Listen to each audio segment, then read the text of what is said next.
From the mountains of central British Columbia to you listening around the world, this, my friends, is Spaced Out Radio.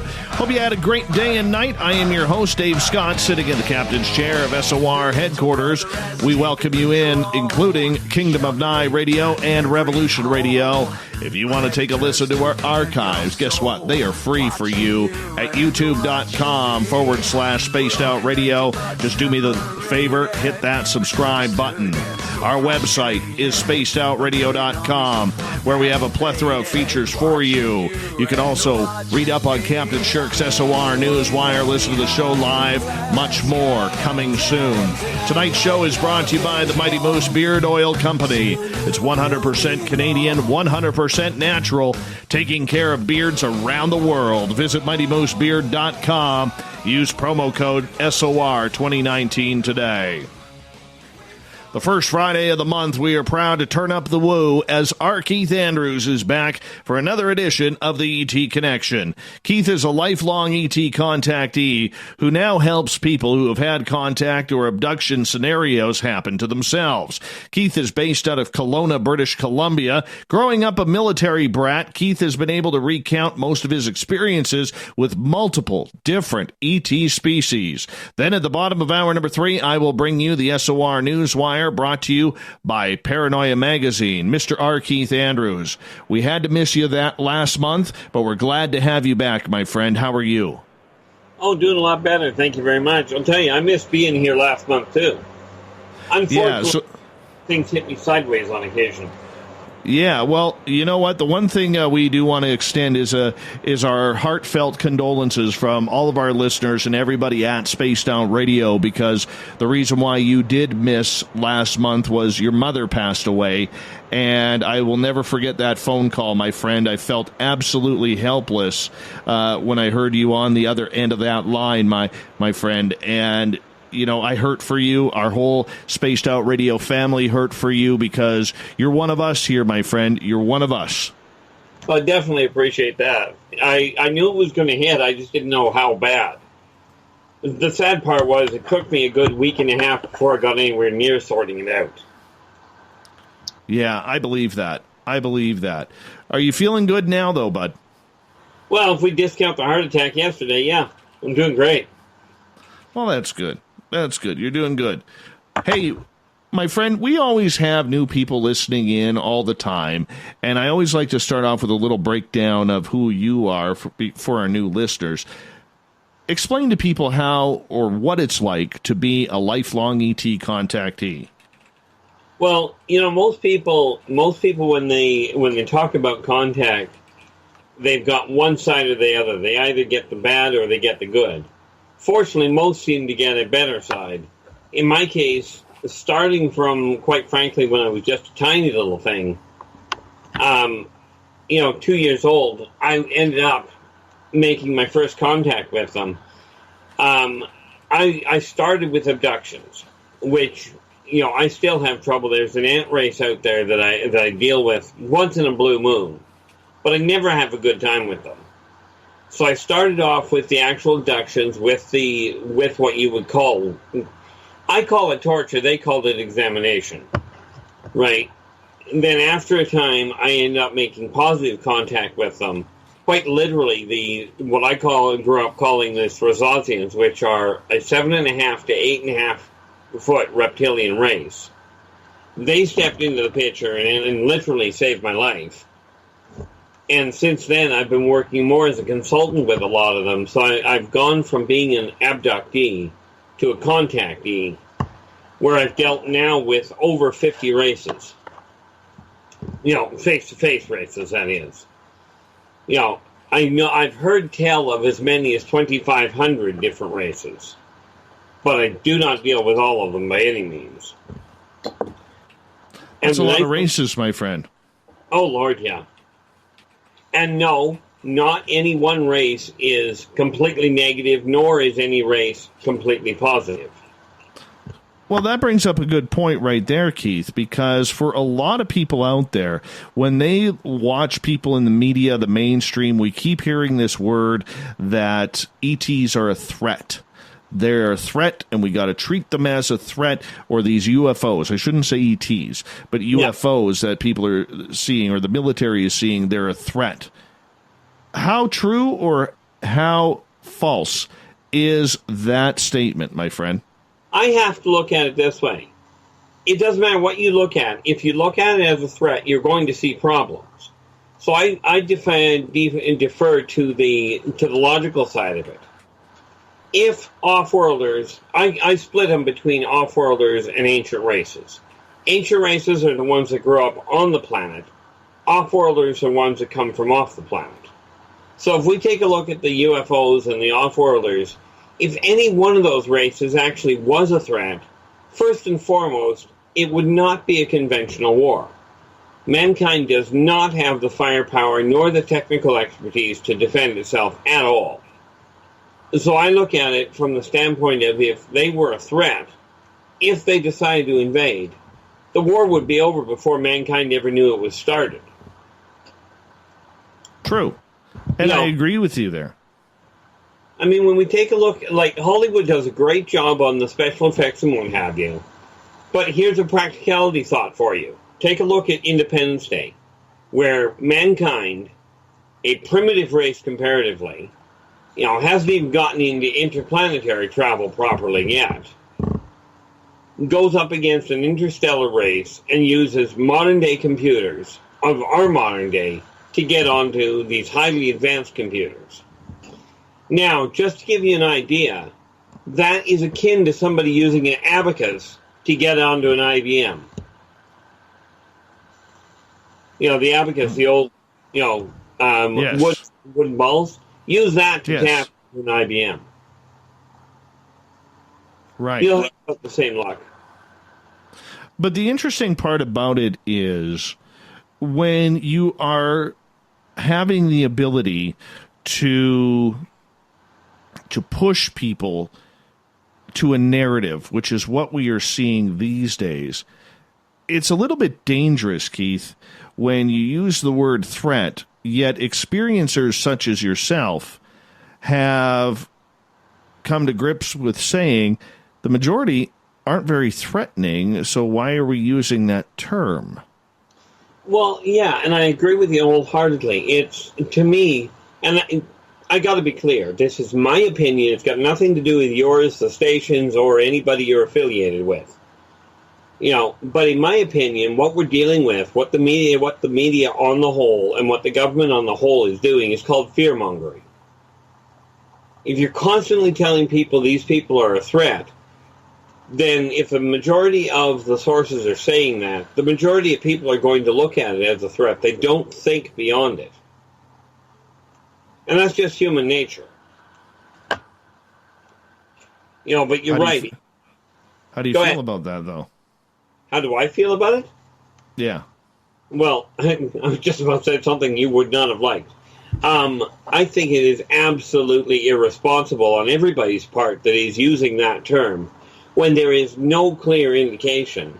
In all the sightings, there has never been one indication of an assault on anywhere on the planet, of any ship, or for that matter, any individual that has indicated that there was an actual threat to mankind, or for that matter, any institution. Well, let me throw this at you here for a second. What if, and I'm just saying a big what if here, okay? What if the threat isn't from the species that we have already made contact with, but from the species we've been warned about that are now visiting? And that is possible. Okay, but again, I've got to go back to the deferral of the issue of what they're doing. Let's assume for a moment you're right, and it's referring to a species hitherto unreally recognized. And there are a couple out there you don't want to deal with. Right. But let's assume we're talking about them. Then being a little bit more clear as to what you're dealing with. Okay. Because the reality is they're leaving it as a blanket that everything that you don't recognize is a threat. And if you do that, it's like the boy who cried wolf. If you say everything is a threat when the real problem arises, nobody's going to pay attention to it. Is that what we're seeing now, in your opinion? In my opinion, they are blanketing everything. It's like way back when people were first talking about about immigration and humans from different parts of the country, of the world, right? And they just blanket go, "This is what your genetic structure is. Therefore, you're a threat." Okay, it doesn't work that way very well. It literally creates more problems than it solves. And again, you are right. It is my opinion. I mean, the human race is a phenomenal race. It's got phenomenal potential. But they got to start looking at things from a more functional level. So, when we look at the way that this narrative is going right now, for most ET contactees or people who have had experiences, there are those who are going to say everything's a threat, everything is malevolent. There are those out there who are going to say, I don't agree with that at all. Is there a happy medium in between, Keith, that we could find? Yeah, that would be me. No. That was bad. In all fairness, what people have to realize is that, like humans, no one nationality, no one type of people is a categorical guideline. Okay, people have to realize that we are dealing with everybody, every one of the races out there. They have individuals, all of which have their own personalities. Now, yes, they've got guidelines. Take a look at the what I call the Terran military. You've got people that follow certain rules. But inside those, you have people that make up their own minds, and they may break protocol. But not everybody in a given field is built the same way, and that applies across the board to every race. But you are right. The narrative right now seems to be pointing that everything is a threat. Because you don't know what it is, fear it.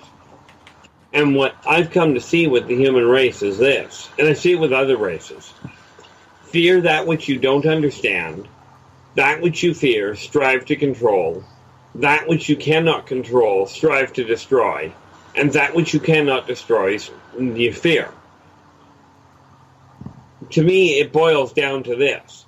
If you don't understand it, yes, be cautious. I do not recommend opening the door to everybody that comes along. But be aware you might be dealing with that nice guy. The funny part about it is if you shoot at somebody first and then ask if they're nice, you can bet they're not going to be in a good mood. All right, our Keith Andrews is our guest tonight on Spaced Out Radio. Keith, we're going to get to some audience questions when we come back from the break in 10 minutes time, 9 minutes time here. And we'll remind the audience to make sure that this is an audience participation show. So if you're listening in and you want to hop in, you can join us on Twitter at #SpacedOutRadio. You can also join us in Revolution Radio's chat room, the SOR Space Travelers Club on Facebook. Go enjoy Uncle Dale's mustache when you're in there. And, of course, everybody who is hanging out on Spreaker as well. Go to Spreaker.com, type in Spaced Out Radio. It'll pop right up, and you can join the chat room there as well. Make sure you put all your questions in capital letters if you want me to get them to Keith. Keith, in regards to your own contact, how often is it happening? On average, they've really backed off a lot since my stroke, but I'm still ending up with contact at least once a week. As far as getting off planet, which really screws up my sleep pattern. But I'm still going at least once a week, sometimes twice. Fortunately, they backed off a little while my body tries to recover. Well, I mean, so who is contacting you? The majority of the time, it is the consortium itself. And bear in mind, usually that means the Greys are the ones coming to get me. But unlike unlike abductions, I'm not being taken against my will. Right, so I end up on the consortium ships a lot. Right, which it works out well. I've got some good friends up there. But usually it's a case of because they're trying to understand how humans think because of the state that the world is currently in and the point the civilization is at. Right. So, do you, in the meantime, sorry, I'm just checking my signals here. Do you, in the meantime, have any sort of recollection of when everything happens to you? Do you know when it's going to happen, Keith? Ahead of time, no. No, usually what ends up happening is I end up going. And there are times when I'll be sitting here and all of a sudden I'll pass out and I'll wake up sometime later and I'll have full recollection of what I was up to. Right. And of course there's a lot of times when I'll have physical indicators of what I'm going through. But the memory's always clear as a bell. So how long do your contact experiences last? Quite frankly, anywhere from an hour to, and the worst one I had, I think, was about 2 weeks ago. I was completely locked up for about 5 hours. Now, what happens? Like, how are you conscious when you go? Quite frankly, yeah. I mean, usually what happens is they knock me out first, but by the time I get topside, I'm already conscious. In answer to the question I'm sure your audience has, understand, I'm in my own room, I'm single. Getting me out of a room is actually relatively easy. I don't know. Those sideburns are pretty thick, my friend. I'm not sure how you're getting them out. Well, let's not forget the sideburns have this neat little ability of actually folding sideways. Like gills. Pretty much. Yeah. Very cool. Very cool. Now, when you are taken and you are gone for that amount of time, does time stand still for you when that happens, or does it keep moving on our timeline as well? It keeps moving on on your timeline. I'm not going into a different time area. Right. But I tell you, when I come down, it's really annoying on occasion because I do suffer from a potassium crash. And anybody that knows anything about space travel, that's the same problem that the astronauts suffer from. If an astronaut spends time off planet, they end up suffering from what's called a potassium crash. Right. So I wake up with that, or I'll wake up with a popcorn hangover. So I mean, usually when I come to, if I'm absolutely wide awake when I come to, you can bet I haven't exactly had time to relax. I could see that. I want to ask you, because we haven't talked about this topic in a couple of years, so I kind of want to get into it with you in regards to all this talk about going back to the moon and potentially Mars. Right. In all of your knowledge and conversations with the extraterrestrials whom you have had contact with, have they ever told you what's on the moon? Well, yeah, there's an entire what would amount to a trading post on the dark side. I find it comical to call it the dark side of the moon, because trust me, it's awful bright over there. But I think they call it the dark side because radio contact for Earth doesn't work. But yeah, they've got an entire interactive setup up there. Multiple races. Right, it basically is a consortium outpost.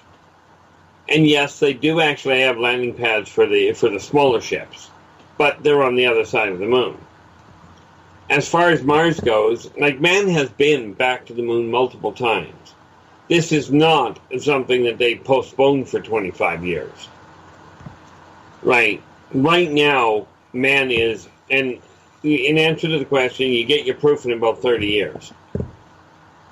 But man is already on the moon. They're already on Mars. They've got a research station on Io, and they've just recently set up on Titan. And that's humans, never mind the other races. How do you know this to be fact? Quite literally been there. You've been to the moon.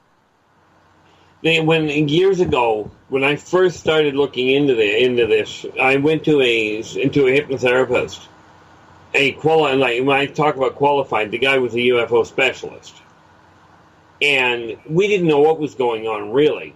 But my short-term memory had collapsed, so he was trying to find out what happened, and he finally got fed up with the first the first while that we worked.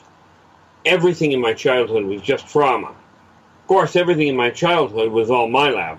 That's another problem altogether. So he told me, he goes, we're going to jump ahead to the first positive memory you have.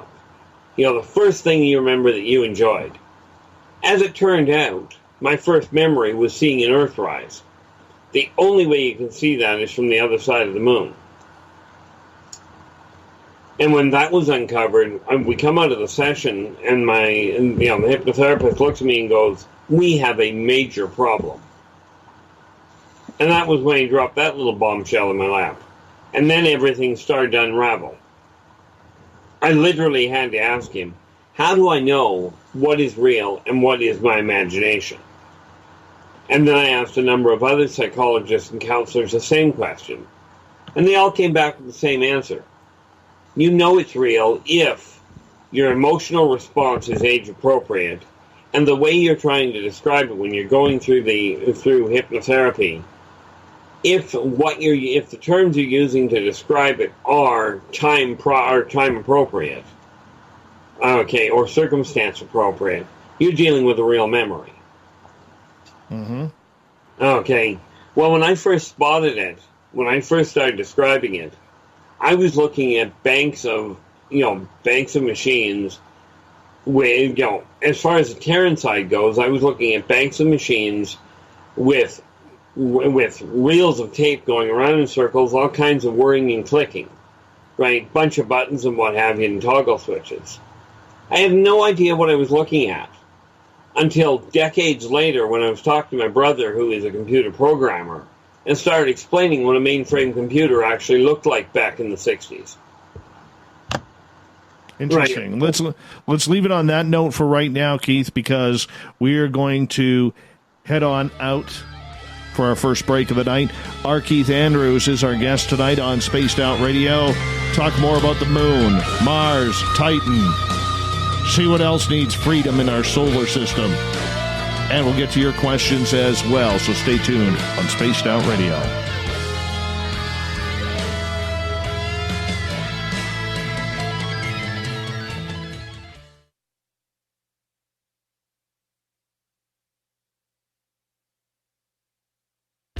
Hey, Spaced Out Radio listeners, it's Dave Scott. I want you to check out a great documentary I'm involved in called Beyond the Spectrum, Mosson's UFO Files. Directed by Darcy Weir, the film follows Jaime Mosson's journey for mainstream journalistic truth in ufology in Mexico. Beyond the Spectrum can be found on Amazon Prime. If you're a member, watch it free. It's worth the watch.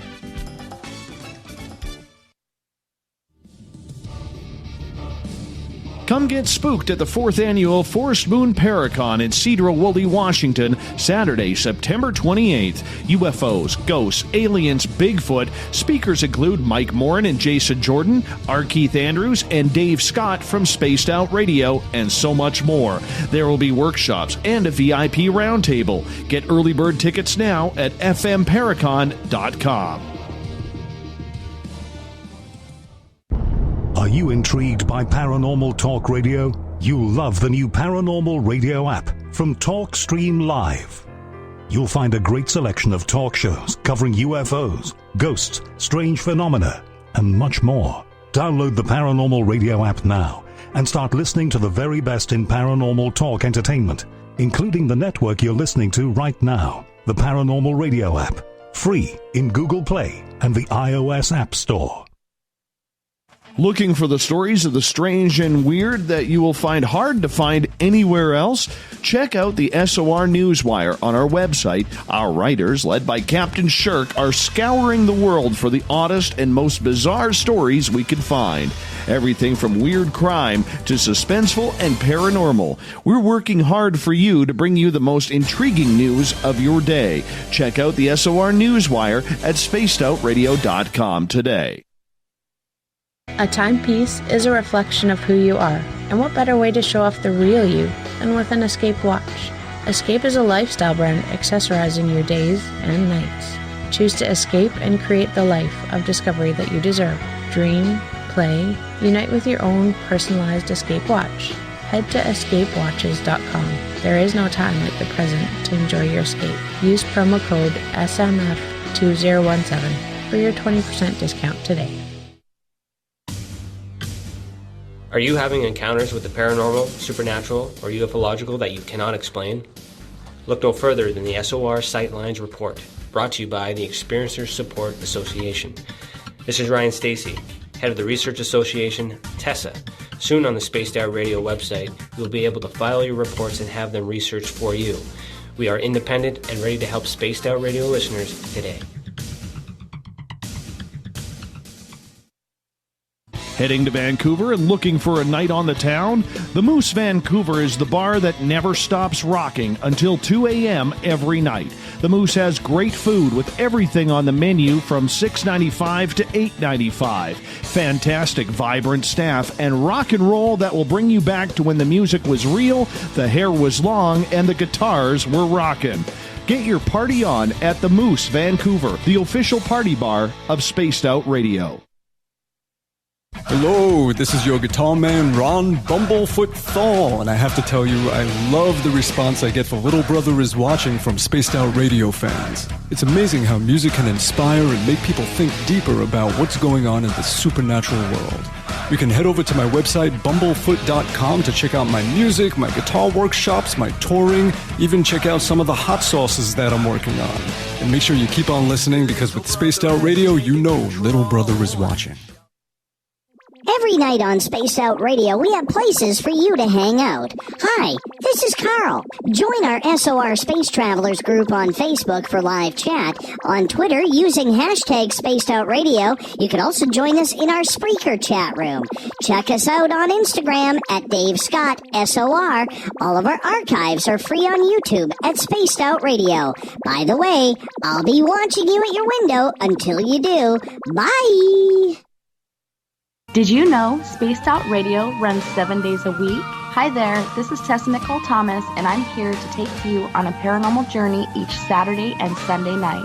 Why change the station when you have it all right here? Together, we'll hang out and share some strange and scary stories. And don't forget, we have Psychic Sundays as well, so come tune in Spaced Out Weekends. We get going at 9 p.m. Pacific, midnight Eastern, only at spacedoutradio.com, where we own the night. From the heartlands of Canada to beards around the world, we know how to take care of you. Fill your follicles with the Mighty Moose Beard Oil. All our oils and balms are handmade and 100% natural ingredients because we care about your beard. And hey, use the promo code SOR2019 and get your Mighty Moose Beard Oil today. You can check us out on our website, mightymoosebeard.com.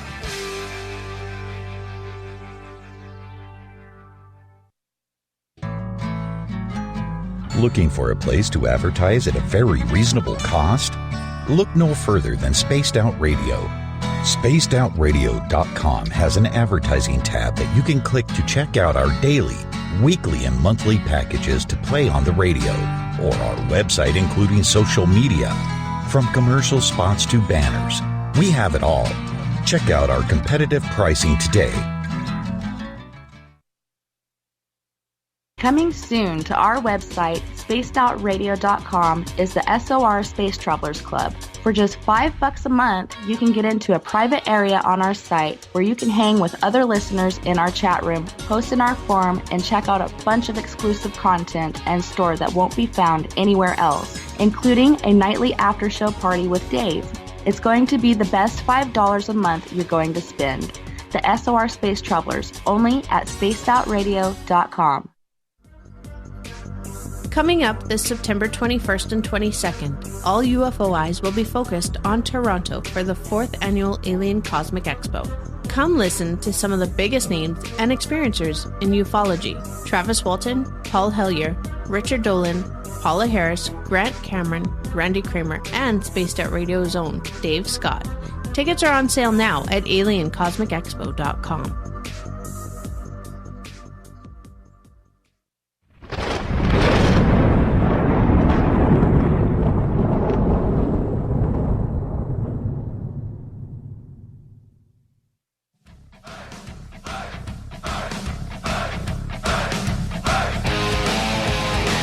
Welcome back to the second half hour of Spaced Out Radio tonight. I am your host, Dave Scott, sitting in the captain's chair of SOR headquarters.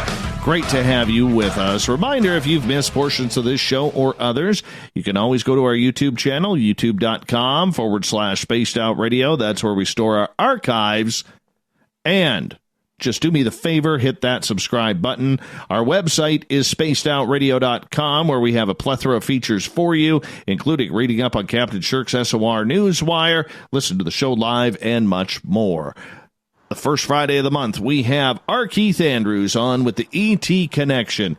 Keith comes in to talk about all sorts of alien, extraterrestrial, UFO type experiences. Keith, welcome back to the show. Well, thank you very much for having me. And welcome back. Right. That are still hanging around, and the newcomers. All right, let's get to Gail's question here. She says, I was so stunned to hear, I'll read it in Gail's voice, hold on. Oh, I was so stunned to hear Keith said he'd been on all those places. Please ask him to detail his time on the moon, not the visit with doctors, the actual experience, please. Well, this is where we get into an interesting problem. Number one, it's not just one race. Yes, humans are constantly there. And, people talked about that side of it, but gravity is a lot lower. It really is a lot lighter on the moon than it is down here. The funny part about it is there is a low-grade atmosphere on the moon. Problem, it is not anywhere near high enough to support life as mankind knows it. Okay. When you look back at Earth from the moon, what you're seeing there, it does not look like what the pictures are that we see, where you see the different continents and what have you. It's a lot harder to see that because you're trying to look through an incredible array of cloud cover and other stuff. And I'll tell you, if you think our oceans are full of junk, you should see what's in orbit. What's in orbit? You can't tease us like that. What's in orbit? There is enough debris in orbit from previous previous excursions to the moon, rockets and what have you. The bigger chunks are still out there, and we are not talking about just a space station. When you're on the moon, and bear in mind, from the dark side of the moon, where nobody can see what's going on from here, you can't see anything on Earth either.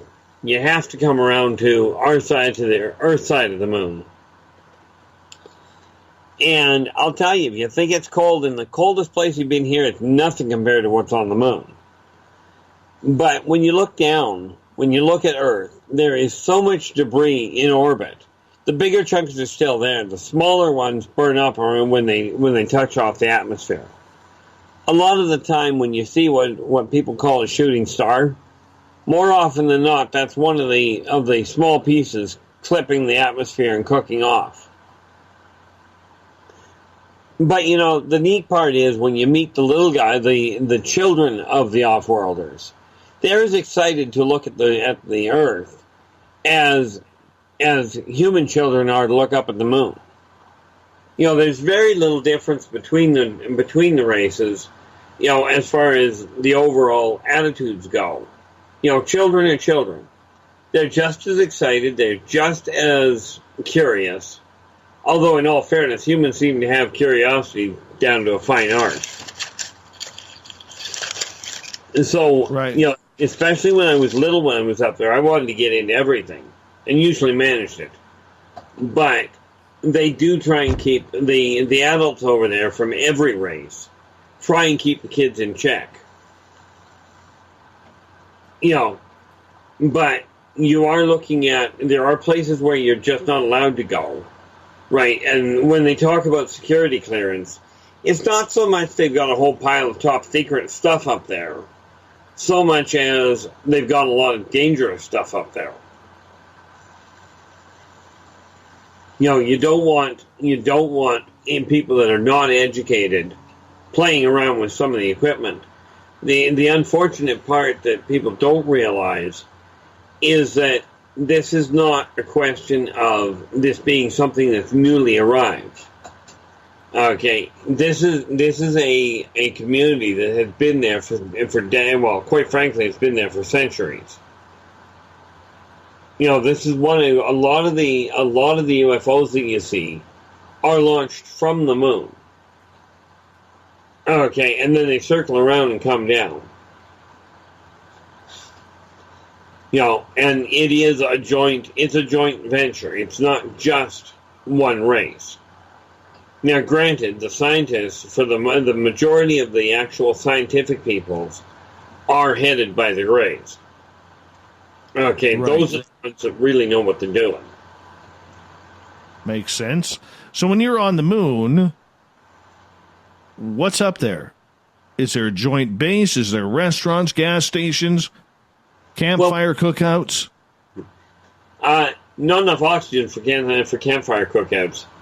Sad to say, it doesn't matter whether you come from this planet or another one. Fire still requires oxygen. But yes. Do they have refueling stations? The answer is yes. Of course, the ironic part there is the majority of the refueling, a lot of them do it actually off of the sun's corona itself. Right. So from that standpoint, do they have refueling? Do they have what you would call a restaurant? Technically, the answer is yes. What they serve there, quite frankly, makes the most bizarre human food look absolutely appetizing. Because you gotta remember, these people do not eat what humans eat. It's not like What are they eating? What are they eating? You can't get a nice T-bone and lobster? Well, technically you can, but the lobster that it comes from is likely going to argue. The thing is, they do have human food, and therefore, can you get that sort of stuff up there? The answer is yes, but they certainly don't grow it there. That, things like your steak, your potato, that sort of thing.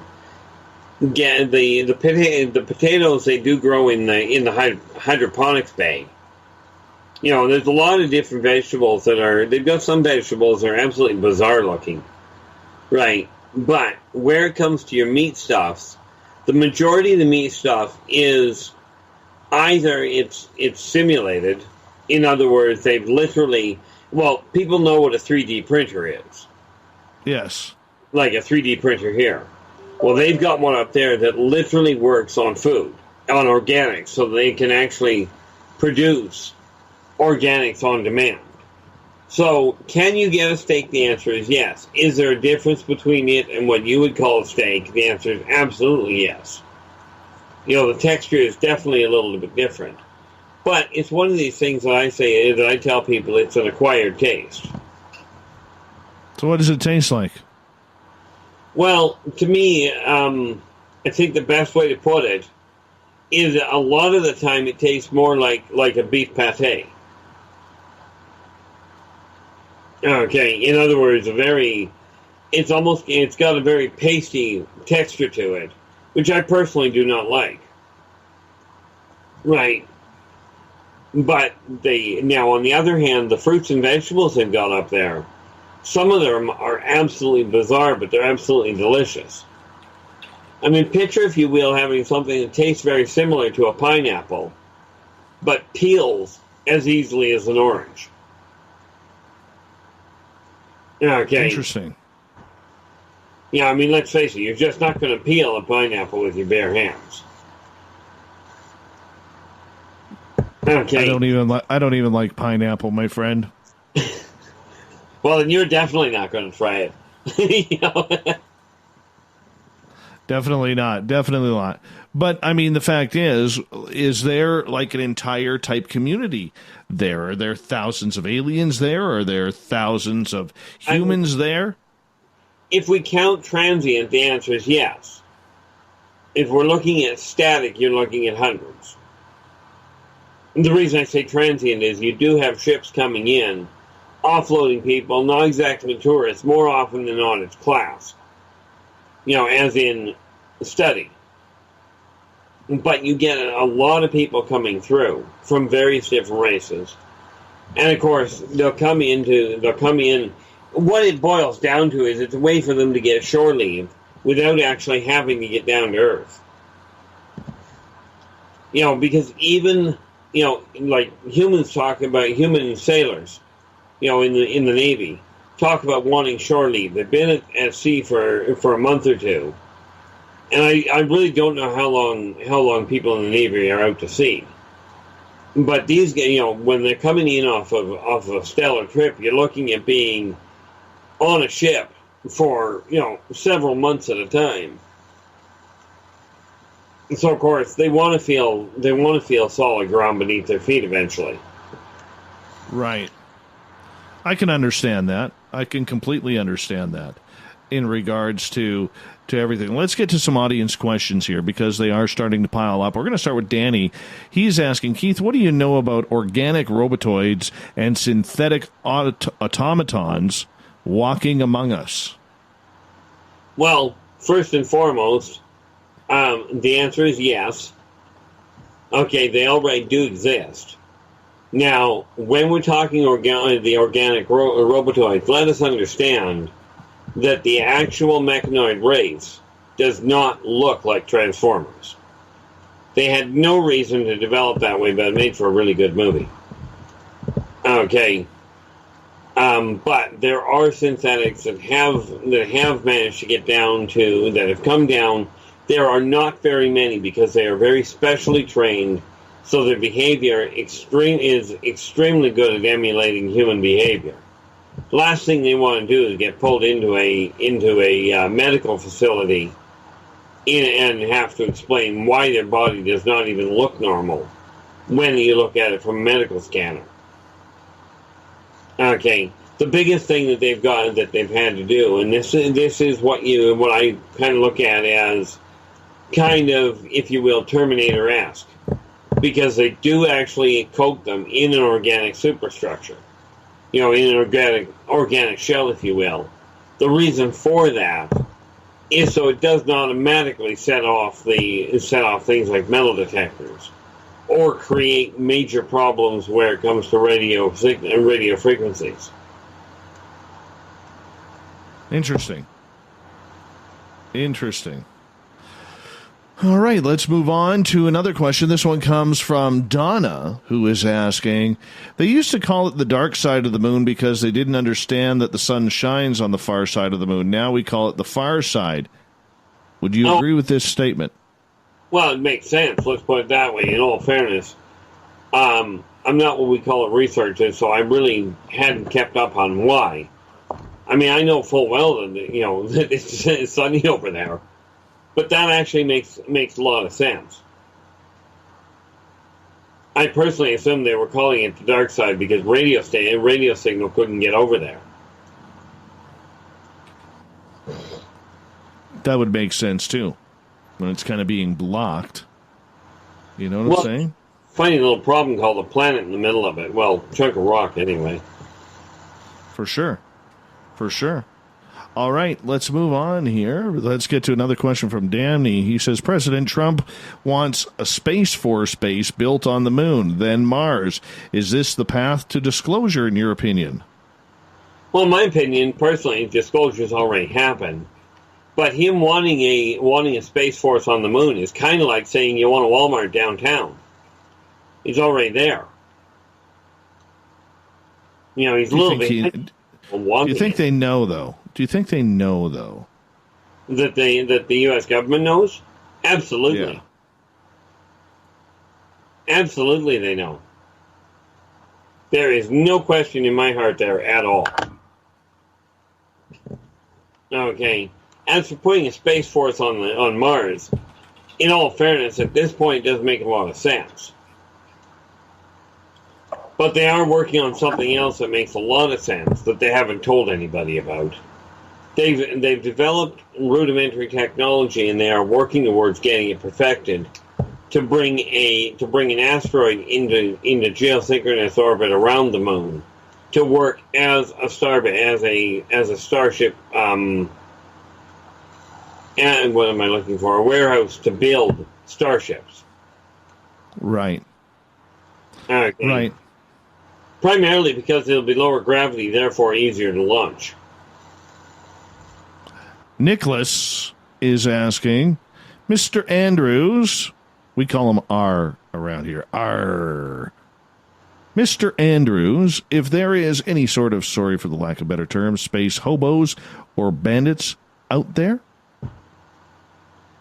Is there any? Absolutely. A lot of the time you'll find the Tormenons are caught right smack in the middle of it. Tormenons are a 7-foot reptilian. They're actually related to both the Strazazians and the Drakes, but they are pure mercenaries. You pay them what they ask, and they'll do pretty much anything. Are they the Boba Fetts of the real world? For lack of a better way to put it, that works as a good descriptor. Interesting. Except for the one little detail, they are not clones. Right. Are they humanoid? Humanoid, as in bipedal, yes. But they are very definitively reptilian. As a matter of fact, if you want to get a real good look at a Tormenon, the show Jupiter Ascending, has a brilliantly done picture of a Tormenon. Have to check that out. We'll have to check that out. Let's get to another question here. This one comes from... let's scroll through. Here's another one from Danny. Keith, I know you don't believe in backwards time travel, but if you could go back and visit, where would you go? The birth of the planet.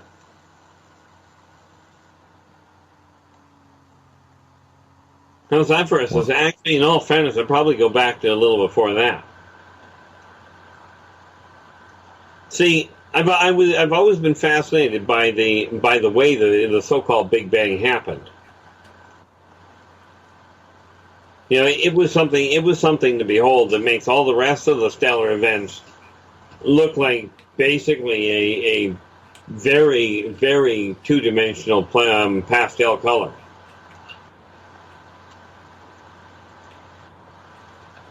Like most people, I really don't have that much interest in going back and seeing what mankind has done in the past, primarily because they're repeating themselves. All right, let's get to Joey's question here. What do you wear when you're on the moon? Please provide details. I'm going to assume, Keith, that you have some sort of platform shoe on, maybe some bell bottoms, nice polyester shirt. The platform shoe, yes. Although I will tell you, it's a flat bottom shoe. It's just built so it's got a built-in platform. And the goldfish on the bottom? No. Sorry. Okay, that's all right. That hurts. So. You're welcome. But they are. I was going to say something that was just wrong, but they are. They do have a magnetic clamp to them that can be activated when necessary. And before you go there, Dave, no, you do not click your heels 3 times. Come on. I got to give a quick shout out here before we go any further, because one of our regulars on our Spreaker chat room, her name is Teresa. She hasn't been around for months. I don't know what's been going on, but she's all of a sudden showed back up in the chat room. Teresa, we've missed you. Good to see you back in the chat room. Very much so. That excites me. That just made my night. Anyways, getting back to the whole point where you've been traveling around, you also mentioned that you've been to Mars. What's that like? Well, Mars used to be a real vibrant planet. Good parties? Huh? Good parties? That type of vibrancy? It was chock full of life. They still have decent parties. They just happen to have them underground at this point. Mm-hmm. Okay. But, I mean, the gravity's a little lower. It's still hotter than Hades up there. You know, but then what they've done is they've developed a way of keeping the heat to a minimum. What they have is they've got what amounts to glass panels that also act as a heating system. So on top of providing light for the planet for inside, you know, because the deeper into the planet you go, the colder it gets. But they found a way, with the material they've got, where it literally, how do I put this? I'll call it glass because you can see through it. Okay. But because it heats up when the sunlight hits it, it vibrates. And that is where they get the power from, because they've got it channeled so that the power that is generated by that vibration works to power the system underground. Right. All right, we only got about 90 seconds here before we have to go to break. Danny has a question here. He says, my daughter, hi Danny's daughter, how are you tonight, wants to know if aliens live among us. How often do we run into one, and would we even know it? The answer is yes, not as many as you might think. Like, it's not like it's a 1-to-1 ratio here. But 9 times out of 10, you won't know they're there. There are a number of ancient races that walk around, but you got to understand the ones that are up and amongst are at least primarily human shaped. Okay, you will not see some of the races, like you won't see a minotaur walking around. You know, I mean, let's face it, you'd recognize it. But most of the time, you won't notice. You know, a Mobian could walk by you, and considering they are human in the first place, you'd never know it. Because they get trained to emulate human behavior and to understand human behavior so that they don't stand out like a sore thumb. We got about 30 seconds left. In regards to the way that aliens are among us, are they cloaked as humans, wearing some sort of mask or outfit to hide their hideous skin? Most of them, no. They just don't have the hideous skin to start with. You know, there are some that do carry a holographic projector. Right, but they're very high tech where they don't have to worry about EMPs causing a problem. Right. On that note, Keith, I'm gonna get you to hold on right there, brother, because we're gonna go to break at the top of the hour. Our Keith Andrews, the ET Connection, continues with Hour 2 right after this on Spaced Out Radio.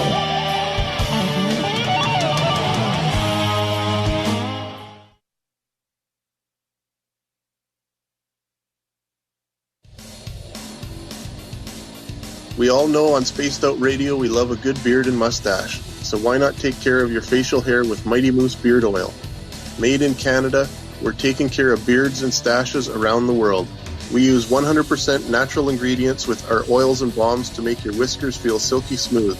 Use promo code SOR2019 at MightyMooseBeard.com today.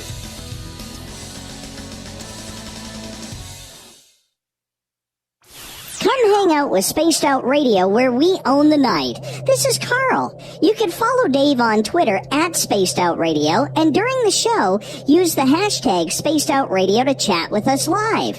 On Instagram, at Dave Scott SOR. On Facebook, give our page a like, Spaced Out Radio Show. SOR archives are free on YouTube at Spaced Out Radio. Come join us, or I will come join you. See you at your window. Get your horns up with me on Spaced Out Radio. This is Ron Bumblefoot Thal. Come tune in to SOR where you can hear me rock out with Little Brother is Watching, the official theme song of Spaced Out Radio. And then come on over to bumblefoot.com where you can find out about my tour schedule, my music, and everything else. Bumblefoot.com keeps you up to date on what I'm doing and the best way to stay in touch with my music and music camps. Sign up for my newsletter at bumblefoot.com and remember, Little Brother is Watching. Canada's largest UFO conference is ready to roll in Toronto this September 21st and 22nd at the Alien Cosmic Expo. This year is about the experience. Listen to the stories of Dave Scott, Travis Walton, Paula Harris, Grant Cameron, Ryan Stacey, Richard Dolan, Leslie Mitchell-Clark, and more. Get your tickets now at aliencosmicexpo.com.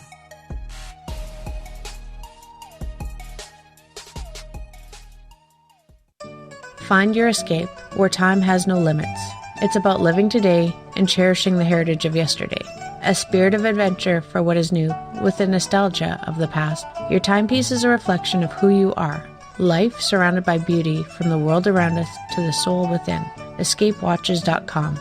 There is no time like the present to enjoy your escape. Use promo code SMF2017 for your 20% discount today. Hey fans, it's Dave Scott. Do I have something for you to check out? A great documentary about legendary Mexican investigative journalist Jaime Maussan and his search for the truth about UFOs. Beyond the Spectrum, Maussan's UFO files can be found on Amazon Prime. It's free to watch if you're a member. You might even hear me in it.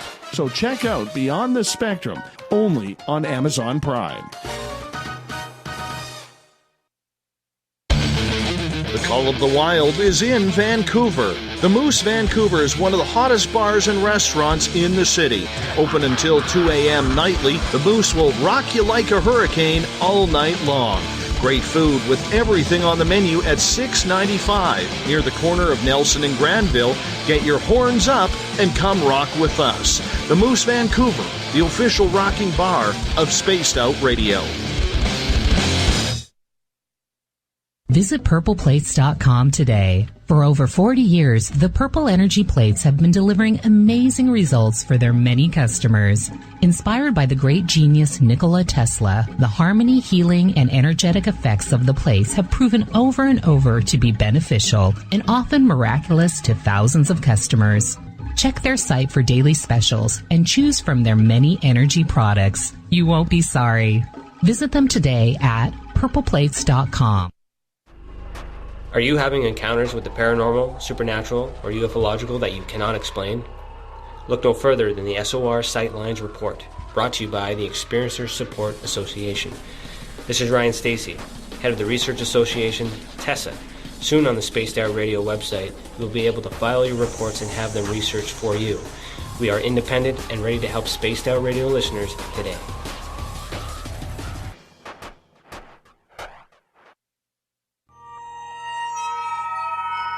You hear footsteps in the empty room above you. A rocking chair begins rocking by itself. Don't be afraid of the things that go bump in the night. Reach for Spirit Storybox, the iPhone app the Huffington Post UK called the only ghost hunting app you will ever need. Spirit Storybox. The spirits are telling their stories. Are you listening? At spacedoutradio.com, we have a little bit of everything for you to stay up late. So while you're there, check out our SOR Newswire, where our team brings you stories of the weird and strange to the WTF from around the globe. News on Bigfoot, UFOs, paranormal, Darwinian-type crime tales. It's the stories that the mainstream media usually won't touch. Well, we got them all on the SOR Newswire, only at spacedoutradio.com. Looking for a place to advertise at a very reasonable cost? Look no further than Spaced Out Radio. SpacedOutRadio.com has an advertising tab that you can click to check out our daily, weekly, and monthly packages to play on the radio, or our website including social media. From commercial spots to banners, we have it all. Check out our competitive pricing today.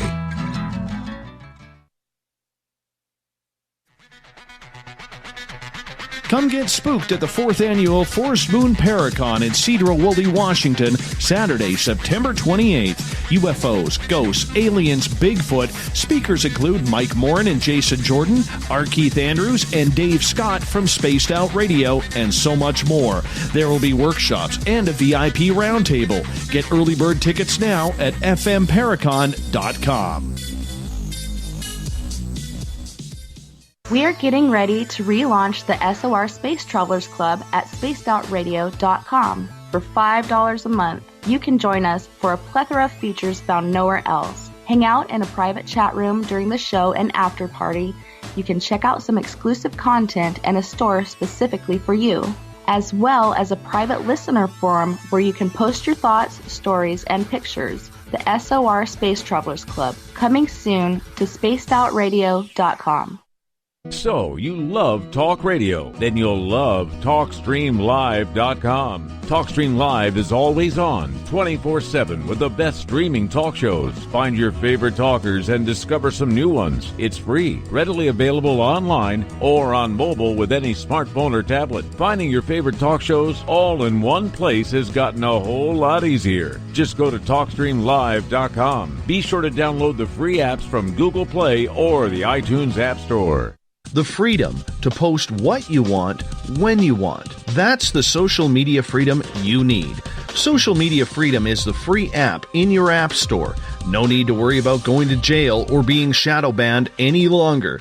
It's the freedom to say what you feel. The freedom to know Big Brother isn't watching. It's the way social media is supposed to be. Social Media Freedom. It's time to set yourself free. Download from your app store today. You're listening to Spaced Out Radio with Dave Scott. Follow Dave on Twitter at Spaced Out Radio and on Facebook, Spaced Out Radio Show. Hour number 2 of Spaced Out Radio is on tonight. I am your host, Dave Scott, sitting in the captain's chair of SOR headquarters. Hi to everyone listening in on KZFX 93.7 FM in Ridgecrest, California. Down in New Orleans, UPRN 107.7 FM. We are on WQEE 99.1 FM in Noonan, Georgia. KDNF AM 1560 in Dangerfield, Texas. And KDUN AM 1030 in Reedsport, Oregon. We say hello to everyone listening in on Kingdom of Nye Radio, including the famous Bart Bowie, Bart L, and Revolution Radio. Thank you so much for tuning us in. Don't forget, you can check out all of our archives for free at youtube.com/Spaced Out Radio. Just do me the favor, hit that subscribe button. The Desert Clam has set the password for tonight in the SOR Space Travelers Club. Narishkite. Narishkite is your password. Make sure you use it wisely, Space Travelers, as the clam sets a password each and every night right here on Spaced Out Radio. Our website is spacedoutradio.com, where we have a plethora of features for you, including reading up on Captain Shirk's SOR Newswire, and you can listen to the show live. It's the first Friday of the month, which means it's R. Keith Andrews night on the ET Connection, where we talk all things extraterrestrial, alien, taking your questions in the chat room and on Twitter at #SpacedOutRadio. Mr. Keith, welcome back to the show. Always a pleasure to have you here. Well, thank you very much for having me. And welcome back to all the listeners and the people who have joined us while we were away. Not a problem. Not a problem. We absolutely love having you here, my friend. Now, right before the break, we were talking about the fact that because you are a multiple contactee, you have been taken, and you have seen what is on the dark side of the moon. You have seen what is on Mars. Let's go back to Mars for a second. What's there? Well, Mars itself has very little on the surface, but then things have been baked pretty dry. You know, but they do have a full civilization, and contrary to popular belief, much as Martians, or as they call themselves, Martokians, are green, they are not little people. You know, they are human-sized. And, you know, quite frankly, if they would keep covered, you wouldn't know they were there, aside from their gait is a little funny because their knees are backwards. And so if you watch them walk, they'll walk a little odd. But they really do look very much like humans. Okay, they've got a lot of the same sort of things we have from the standpoint of it's a civilization. The only difference is that it is interstellar capable. Meaning, when you go to their airport, it's a whole lot more complicated than what mankind sees on our international airports. Right. But they've got, when we talk about normal amenities, you look at, the recreation, that sort of thing. They've got their sports, they've got their, what they don't have is they don't have countries at war with each other because it's a global government. Okay. Which is one of the primary things that mankind has to figure out if it's going to become a member of the consortium. But on, where it comes to Mars itself, they're very much, aside from they've got a thinner atmosphere than what Earth has, which means humans do require respirators. Something like they need oxygen enhancement. And I will tell you this, SPF 50, sunblock doesn't work. How come? Go ahead. How come? Well, because frankly, there is not enough atmosphere to actually work to protect your skin to start with. They don't have the problem underground for obvious reasons, but they do have excursions out of. Try that again. They do have out of outback excursions, if you will. The thing is, they keep very close tabs on what mankind is up to, so you don't have big events happening on the Earth side of Mars. To avoid things like mankind spotting activity on Mars. They do all of their work on the what would be counted as the dark side. Okay, to make sure that mankind can't see it.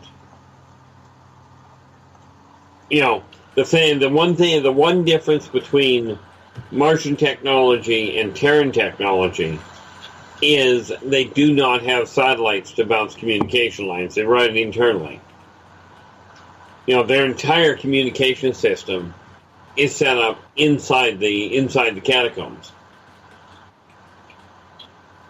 What do you wear when you're up there? Do you have special space pants? Only if I'm going outside. Other than that, you wear whatever clothes you're comfortable with. Quite frankly, sometimes that becomes one of these ideas that clothing is optional, depending on the race you're talking to.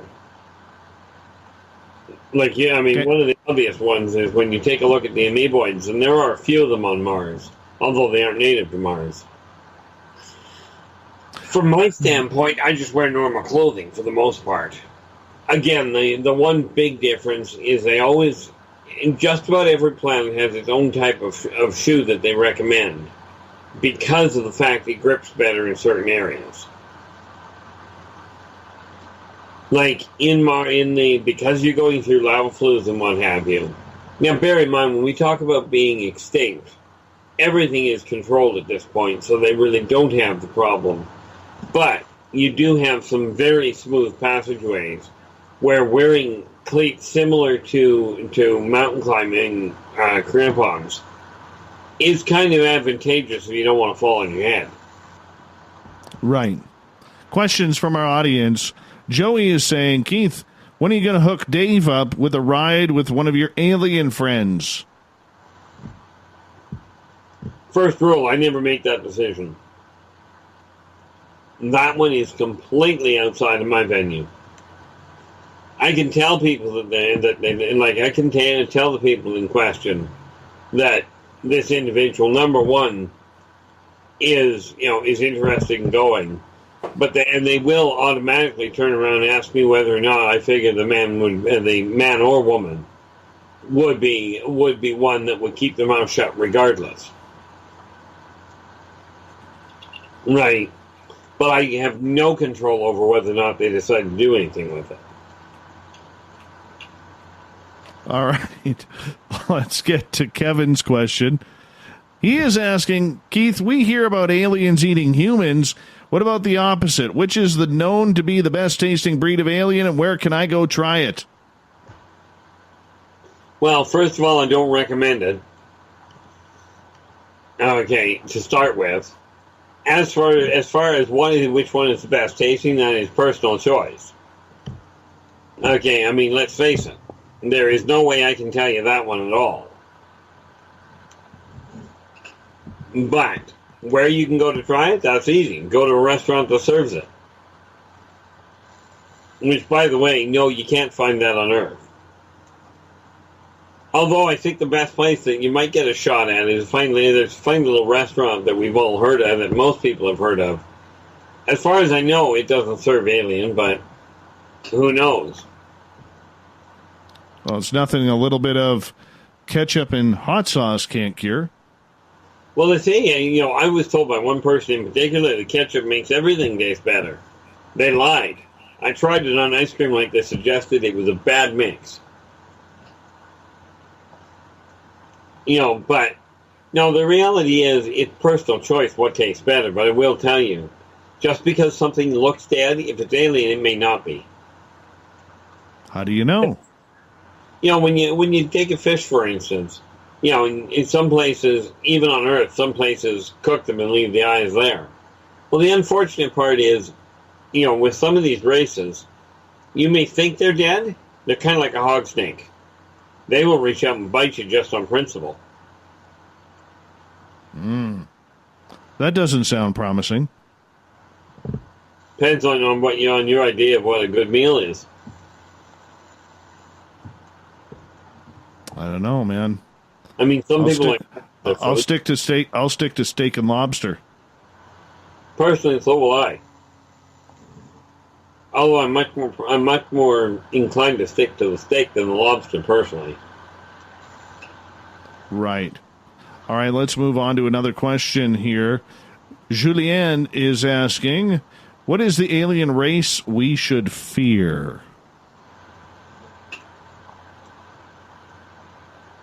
My first instinct is humans, but, I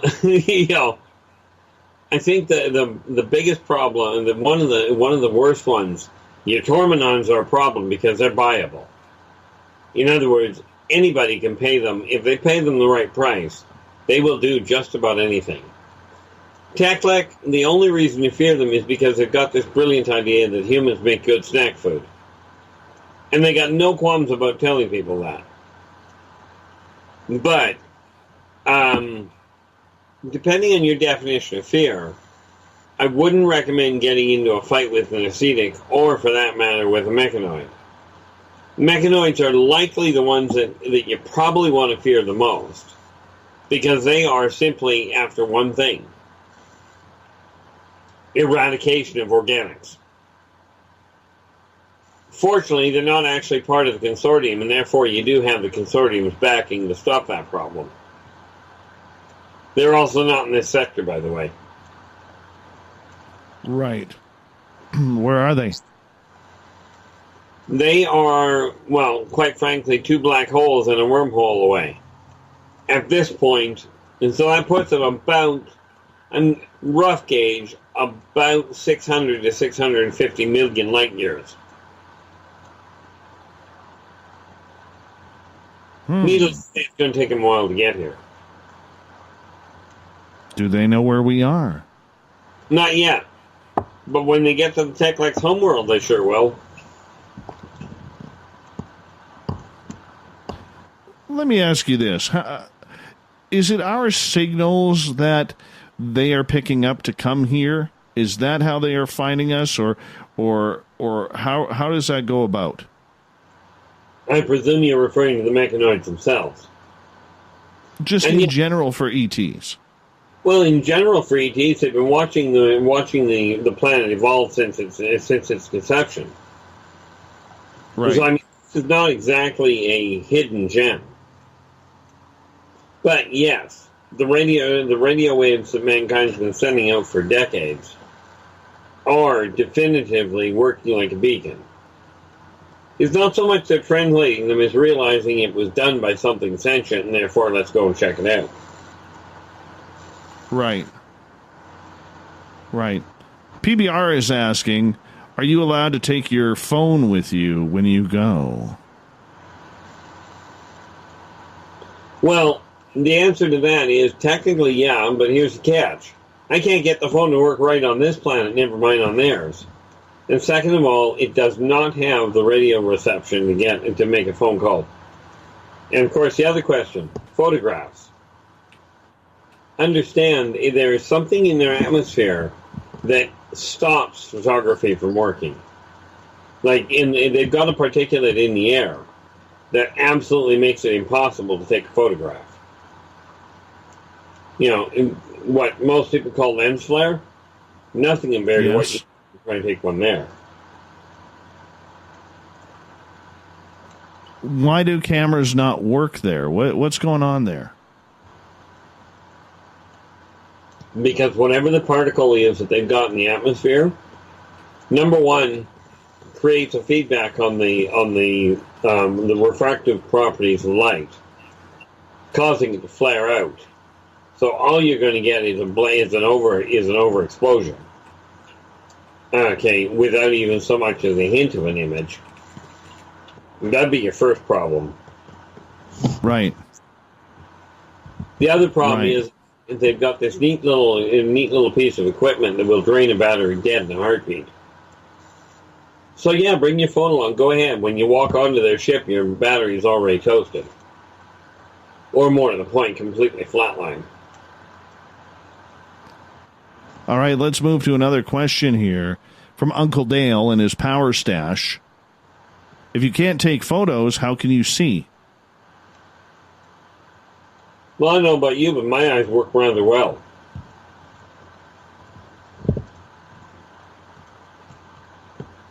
Understand, if a camera relies on a very slow exposure compared to the optic nerve. Now, it does take some getting used to. It's kind of like walking around in really bright light. Okay, depending on where you're going. But more often than not, I think that's the best way to put it. Turn on a real bright light. It takes a little while for your eyes to adjust, but the camera never will. I think that's the best way to put it. Is it the technology? Yes. Their technology, this is why I mentioned the issue earlier, that mankind's computers have not got a prayer of interfacing with theirs. It's the same as mankind. You know, mankind has brilliant virus protection, what have you, but it doesn't hold even the tiniest candle to what they've got. So the reality is, you're not getting a technological photograph from them. Not on their anyway. All right, let's move on. Chuck has a question saying, Keith, have you ever eaten an ET egg? The answer would be yes. See, from your standpoint, I mean, people have eaten chicken eggs. It's the same idea.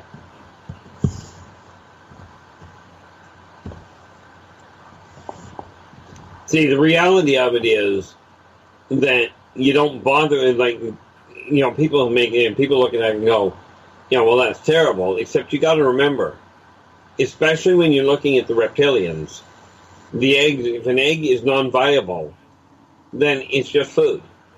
There is no emotional attachment. There's no emotional stigma to it. So if the egg is non-viable, then, you know, what the heck? Use it anyway. Okay. Does it have two little black eyes in the embryo? Well, it depends entirely on the embryo. But when you're eating the eggs, in all fairness, they aren't developed to that point. You know, aside from a different color, you know, and definitely the shells on some of them are just absolutely bizarre. You do not just smack them on the counter to break them open. I mean, some of the eggs, you literally need a hammer and chisel to crack them open.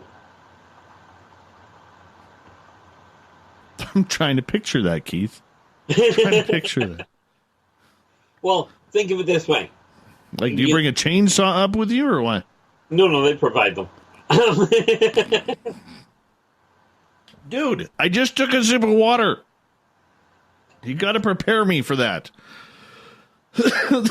What do they have their own Husqvarna store there?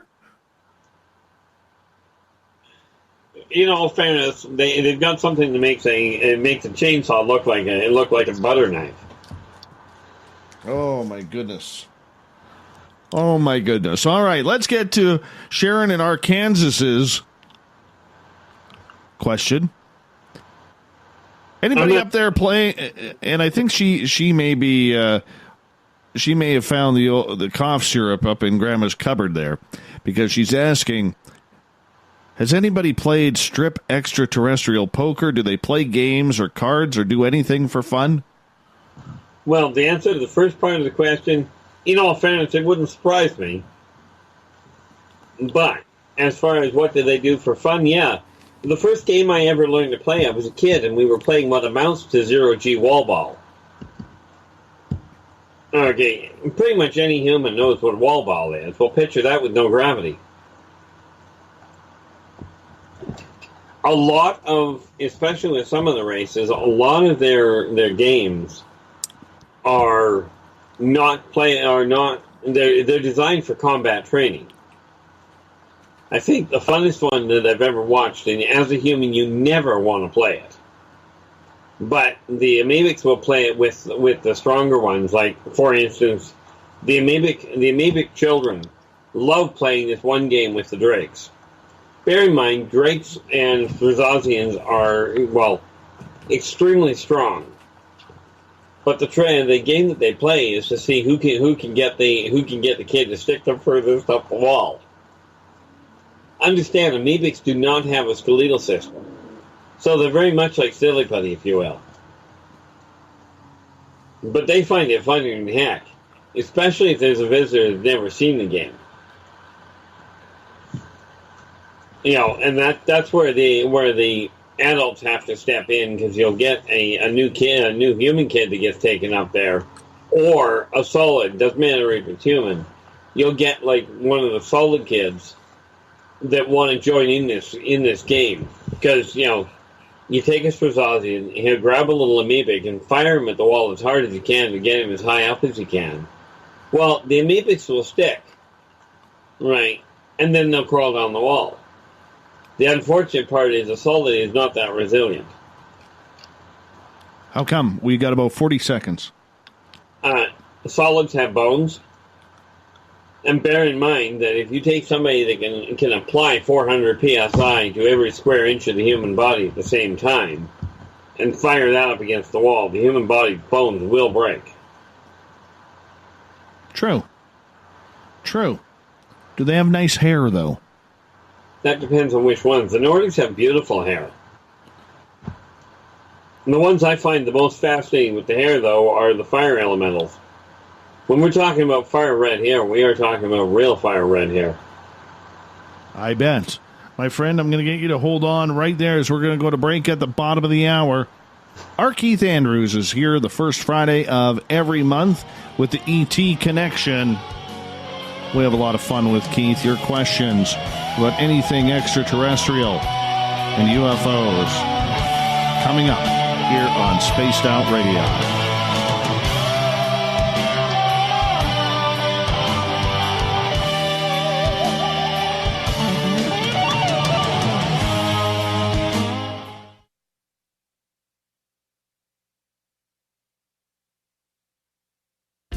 Hey, Spaced Out Radio listeners, it's Dave Scott. I want you to check out a great documentary I'm involved in called Beyond the Spectrum, Mosson's UFO Files. Directed by Darcy Weir, the film follows Jaime Mosson's journey for mainstream journalistic truth in ufology in Mexico. Beyond the Spectrum can be found on Amazon Prime. If you're a member, watch it free. It's worth the watch. Coming up this September 21st and 22nd, all UFO eyes will be focused on Toronto for the 4th Annual Alien Cosmic Expo. Come listen to some of the biggest names and experiencers in ufology. Travis Walton, Paul Hellyer, Richard Dolan, Paula Harris, Grant Cameron, Randy Kramer, and Spaced Out Radio's own Dave Scott. Tickets are on sale now at aliencosmicexpo.com. Did you know Spaced Out Radio runs 7 days a week? Hi there, this is Tessa Nicole Thomas, and I'm here to take you on a paranormal journey each Saturday and Sunday night. Why change the station when you have it all right here? Together, we'll hang out and share some strange and scary stories. And don't forget, we have Psychic Sundays as well, so come tune in Spaced Out Weekend. We get going at 9 p.m. Pacific, midnight Eastern, only at spacedoutradio.com, where we own the night. A timepiece is a reflection of who you are, and what better way to show off the real you than with an Escape watch? Escape is a lifestyle brand accessorizing your days and nights. Choose to escape and create the life of discovery that you deserve. Dream, play, unite with your own personalized Escape watch. Head to escapewatches.com. There is no time like the present to enjoy your escape. Use promo code SMF2017 for your 20% discount today. From the heartlands of Canada to beards around the world, we know how to take care of you. Fill your follicles with the Mighty Moose Beard Oil. All our oils and balms are handmade and 100% natural ingredients because we care about your beard. And hey, use the promo code SOR2019 and get your Mighty Moose Beard Oil today. You can check us out on our website, mightymoosebeard.com.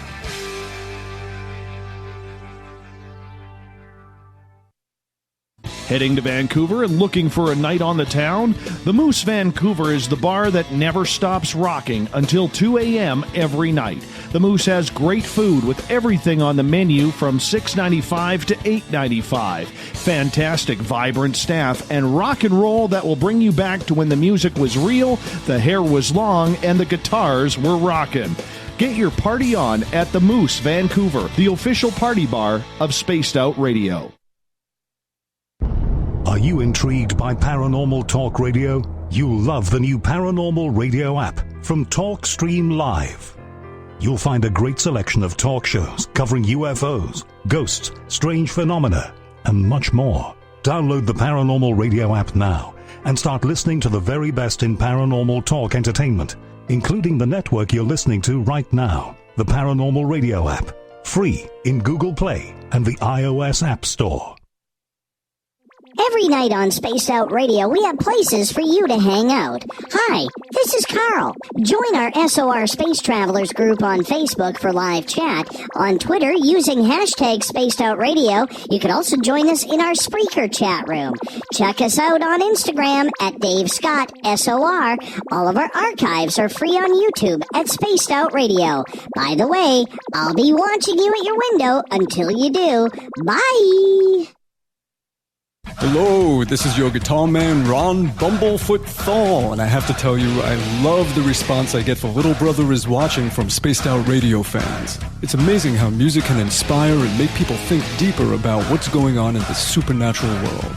You can head over to my website, bumblefoot.com, to check out my music, my guitar workshops, my touring, even check out some of the hot sauces that I'm working on. And make sure you keep on listening, because with Spaced Out Radio, you know Little Brother is watching. Looking for the stories of the strange and weird that you will find hard to find anywhere else? Check out the SOR Newswire on our website. Our writers, led by Captain Shirk, are scouring the world for the oddest and most bizarre stories we can find. Everything from weird crime to suspenseful and paranormal. We're working hard for you to bring you the most intriguing news of your day. Check out the SOR Newswire at spacedoutradio.com today. Are you having encounters with the paranormal, supernatural, or ufological that you cannot explain? Look no further than the SOR Sightlines Report, brought to you by the Experiencers Support Association. This is Ryan Stacy, head of the Research Association, TESSA. Soon on the Spaced Out Radio website, you'll be able to file your reports and have them researched for you. We are independent and ready to help Spaced Out Radio listeners today.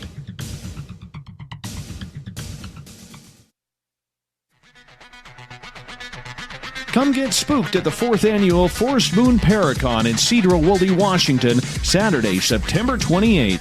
UFOs, ghosts, aliens, Bigfoot. Speakers include Mike Morin and Jason Jordan, R. Keith Andrews, and Dave Scott from Spaced Out Radio, and so much more. There will be workshops and a VIP roundtable. Get early bird tickets now at fmparacon.com.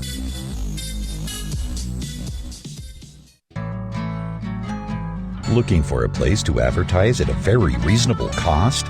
Look no further than Spaced Out Radio. SpacedOutRadio.com has an advertising tab that you can click to check out our daily, weekly, and monthly packages to play on the radio, or our website including social media. From commercial spots to banners, we have it all. Check out our competitive pricing today.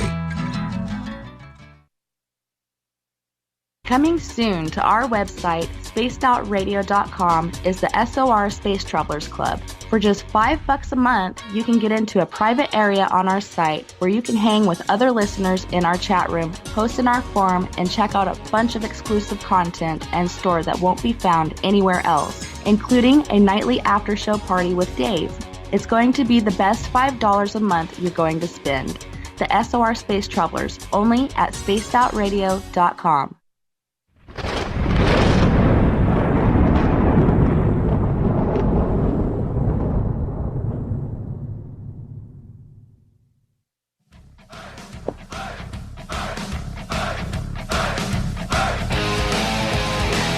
We pass the halfway point of Spaced Out Radio tonight. I am your host, Dave Scott, sitting in the captain's chair of SOR headquarters.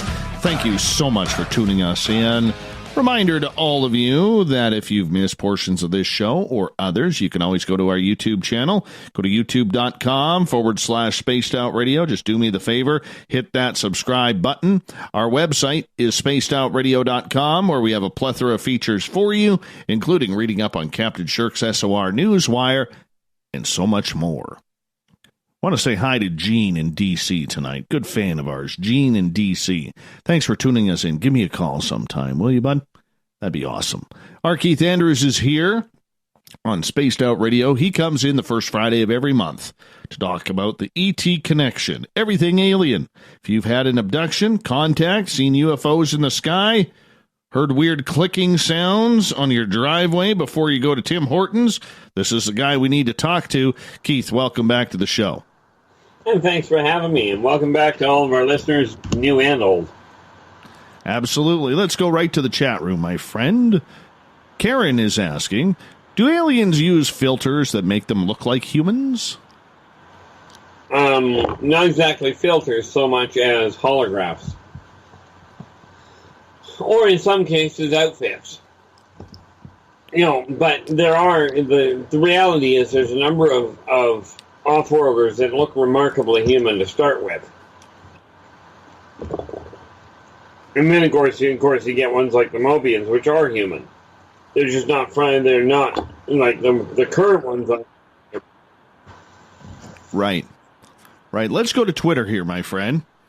Greg is asking, Keith, have you ever heard any of the Bigfoot-type creatures roaming around Scotland? We've got tons of room in the forest, and it's something people rarely talk about, just the usual Nessie stuff. Well, much as I would love to say yes, I actually haven't been to Scotland, although I am planning on it when I've got the money to do it. The answer, the other side of it, though, is there is no doubt in my mind that you've got them there.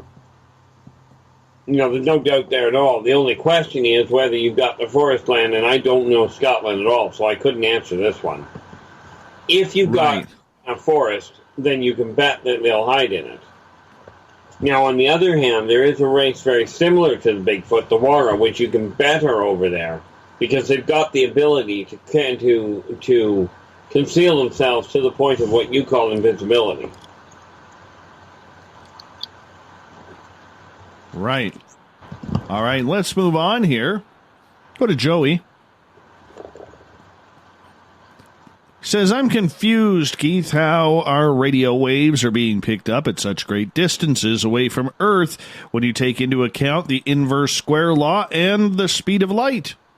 Well, let's start with the two major factors. The inverse square law is wrong, or more to the point, it's incomplete. And the speed of light is not the measurement they use for calculating anything. Plus, of course, their receptors are a heck of a sight more sensitive than human receptors. Net result, the biggest problem is what mankind considers advanced technology really isn't. Mankind's technology is closer to Stone Age. I think that's the easiest way to put it. That and the fact that mankind still relies on this funny thing of you have to have line of sight to get a radio wave to go anywhere. And these guys don't require that. These guys will spot radio waves through a planet. And just push it one step further, you go into studying quantum electromagnetics, and you get a whole different set of understandings. All right, let's get to Uncle Dale's question. It's got a couple of them. First off, says, do we supply troops or specialists to any races for use in their wars or conquests? No. Not that I'm aware of. And the reason for that is because, number one, humans don't listen well. Humans definitely do not take kindly to being used as shock troops. All right, follow-up question. Do any aliens have quantum computers or teleportation communication equipment based on quantum mechanics?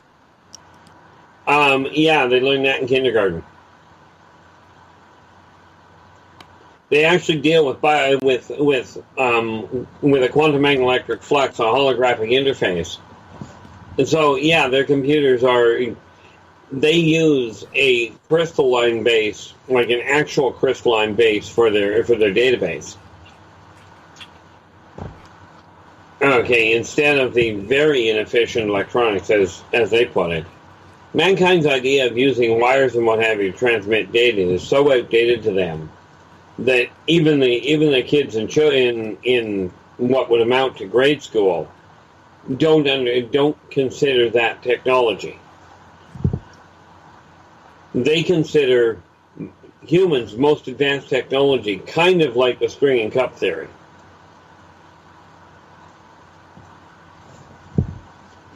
All right, let's move on to another question. Kevin is asking, will the Alien Consortium accept a letter of application from me for a position with their organization? Well, I guess the logical answer is yeah, they'll accept it. I wouldn't hold my breath expecting to get anywhere with it. Simply put, you're a human, and you're not even from a unified race. Therefore, if you can't unify with their race, what would lead them to believe that you'd unify with their rules? You know, no disrespect intended, but that unfortunately is the way they look at it. You know, it's kind of like looking at it and going, would humans accept a gnat on any political seat, even given that the gnat could be taught to speak?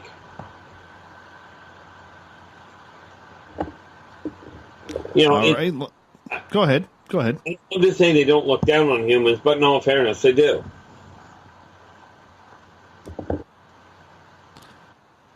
Hey, where's Carl right now? Last I heard, he was shipped back to Zeta Reticuli. Oh, yeah?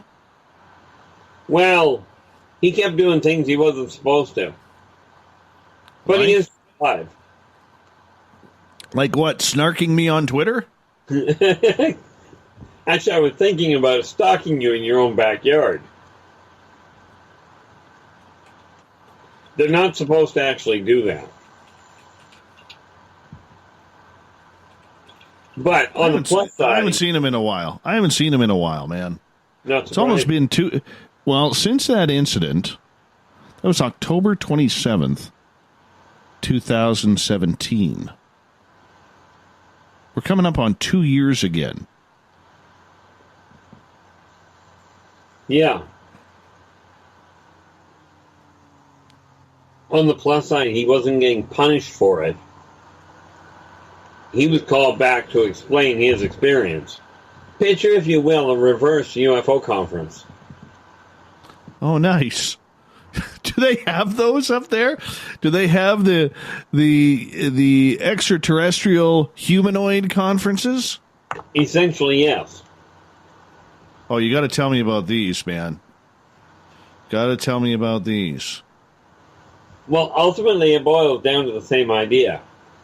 they bring people in from various different races and that have had different experiences with humans. And I'll tell you, it is funnier than heck to watch on occasion. Do they do PowerPoint presentations too? Well, what amounts to it, yeah. They just have much better PowerPoints. You know, I mean, if you watch some of the stuff that they do, and I mean, the technology is bizarre, but they really do. They find, I mean, sometimes you end up with a conference that looks like it really is intellectually based. Other times you end up at a conference that looks more like it's a trip to the zoo. You know, or a trip to Wild Kingdom, if you will. But unlike humans, these guys do take pictures home. Interesting. All right, let's get to PBR's question. He's asking, so, with 200 plus alien races out there, Keith, are you pretty overwhelmed?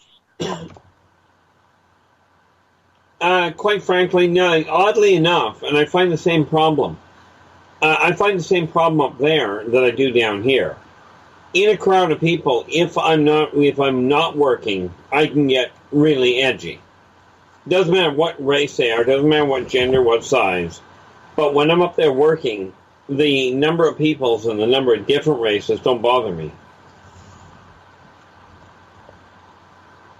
This is why I don't go up for vacation, if you will. Is there any place you have vacationed up there? In all fairness, I don't recall the last time I had a vacation, never mind up there. Oh, that's not true. I went on vacation with Mom and Dad to Calgary one day. Well, 1 week. But I really don't. I keep getting told I should take a break, and it's like, yeah, really. You know. I think one of the more interesting planets I went to was the Swazian homeworld. Tell us about it. Well, that's a world that humans never set foot outside in without protective gear. Because they have sandstorms there that will literally strip a human to the bone in a heartbeat. You know, I mean, on Earth, you get a sandstorm, it'll blind you. Right? On Swazian homeworld, it'll just simply peel you to the bone and polish your bones before you hit the floor. Needless to say, that's not a good place to go. You know, but the gravity is very high. You know, the atmosphere is downright deadly. And that's even if the atmosphere, if it's calm day. You know, you go out in their world on a calm day, but when they say get inside, they're not talking about just finish up what you're doing. They're talking about drop what you're doing and run. Okay, more often than not, if there is, like, I'm not the only human that's been there, right? It's just there's not. So the Swazians have been told very clearly, if you're out and about, you always go out with a couple of them, because some of the critters that are on their planet you do not want to fight. Okay, you know the idea of trying to hunt a grizzly bear. You know, you shoot them, then tell them it's dead. Well, picture using a howitzer round to drop a grizzly bear and having the grizzly shake it off and still come. Yeah, that wouldn't be good. That wouldn't be good. No, I don't think so. You know, I mean, they've got some interesting critters there that would tear the top off a tank and go looking for the soft stuff inside.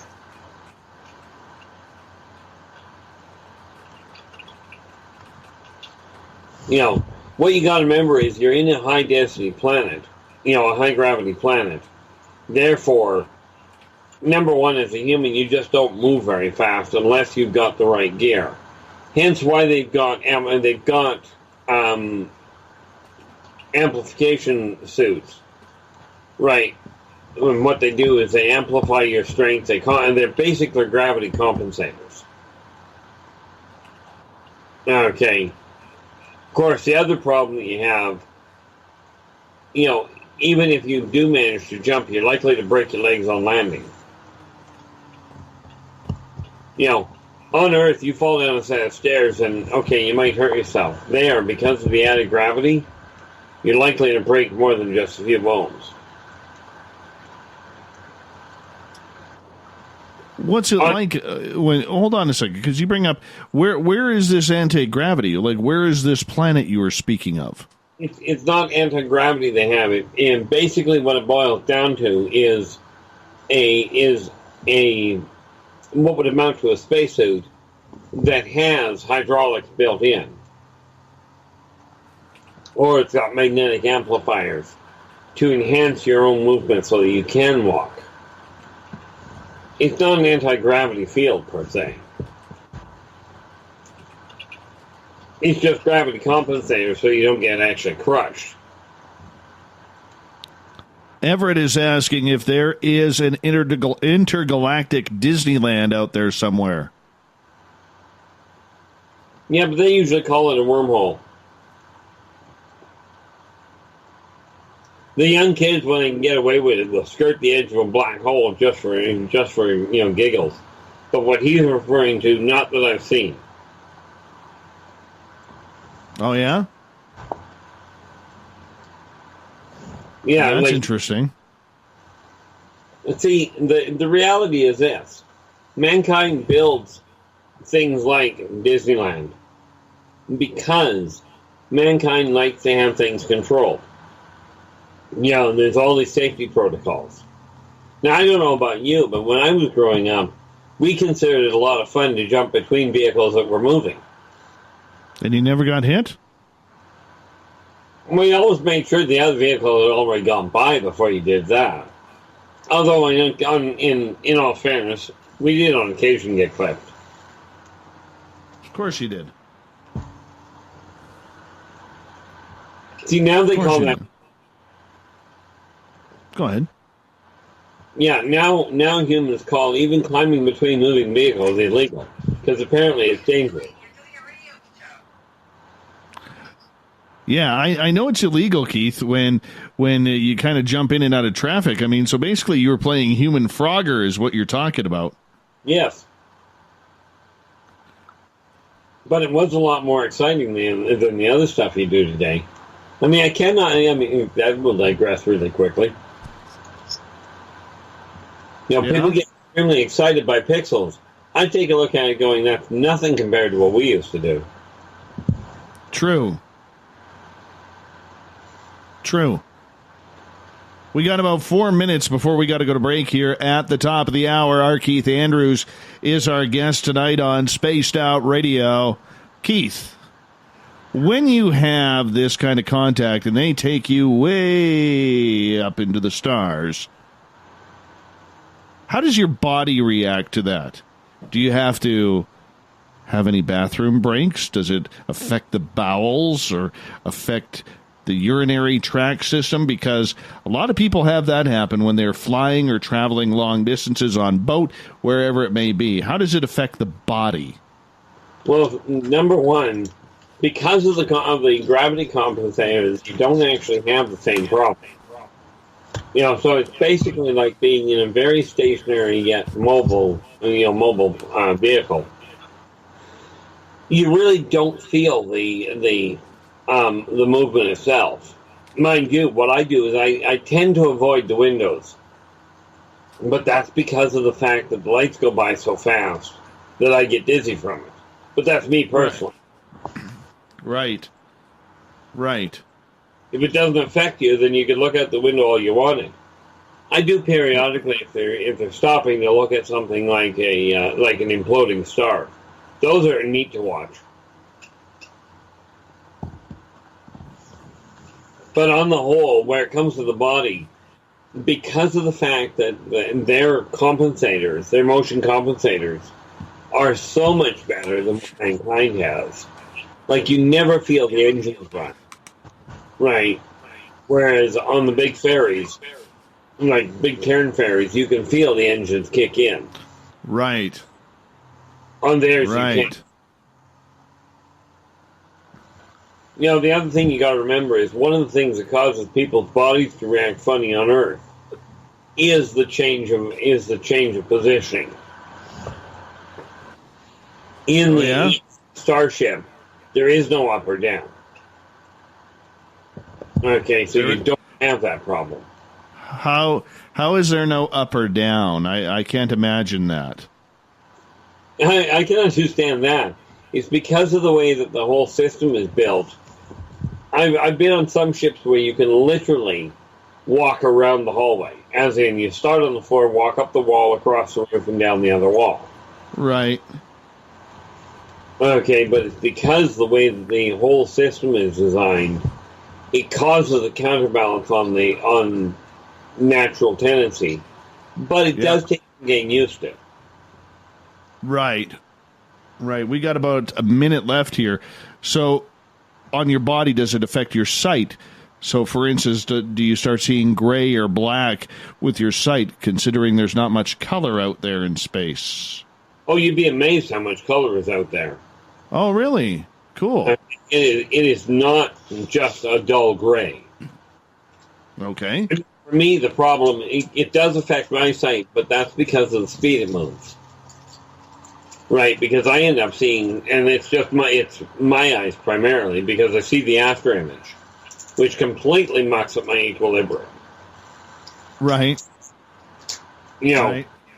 But that's also why I don't play around with I don't play video games because I can't track the change. Needless to say, I don't spend a lot of time looking at the window while we're driving. Yeah, because I'm one of those passengers where even if I'm like riding in the back seat, I will get sick. I will get car sick. And it sucks. I hate when that happens. I used to be like that. Yeah, it's not fun. I used to be the kid that mom and dad would load into the car, I'd throw up, then they'd clean me up and we'd start the car. Right. You know. Right. But you don't have that problem on a starship.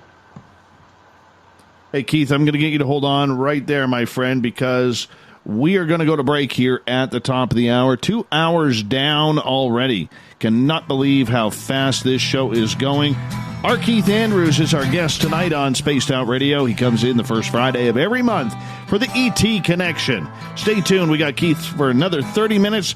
Then the SOR Newswire and Thought of the Day in hour 3. We'll be right back.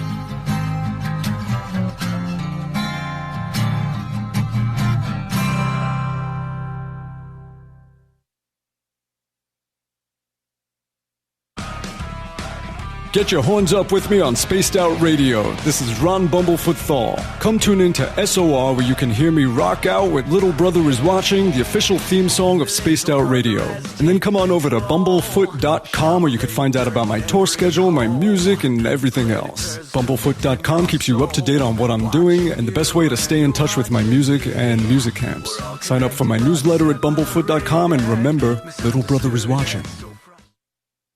At spacedoutradio.com, we have a little bit of everything for you to stay up late. So while you're there, check out our SOR Newswire, where our team brings you stories of the weird and strange to the WTF from around the globe. News on Bigfoot, UFOs, paranormal, Darwinian-type crime tales. It's the stories that the mainstream media usually won't touch. Well, we got them all on the SOR Newswire, only at spacedoutradio.com. We all know on Spaced Out Radio we love a good beard and mustache, so why not take care of your facial hair with Mighty Moose Beard Oil? Made in Canada, we're taking care of beards and stashes around the world. We use 100% natural ingredients with our oils and balms to make your whiskers feel silky smooth. Use promo code SOR2019 at MightyMooseBeard.com today.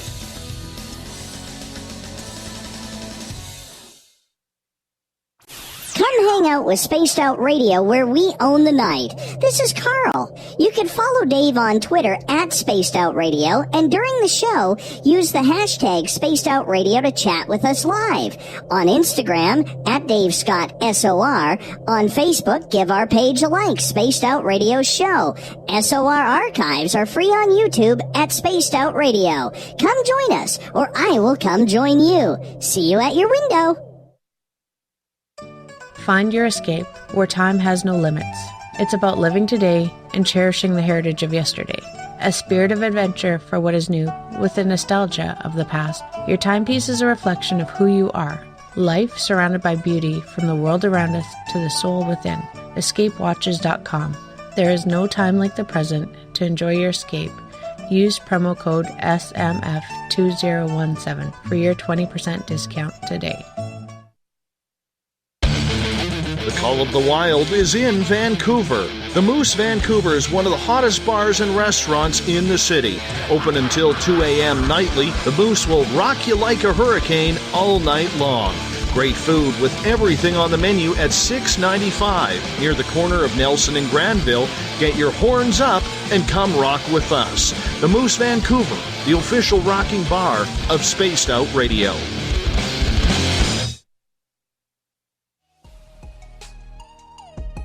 Canada's largest UFO conference is ready to roll in Toronto this September 21st and 22nd at the Alien Cosmic Expo. This year is about the experience. Listen to the stories of Dave Scott, Travis Walton, Paula Harris, Grant Cameron, Ryan Stacey, Richard Dolan, Leslie Mitchell-Clark, and more. Get your tickets now at aliencosmicexpo.com.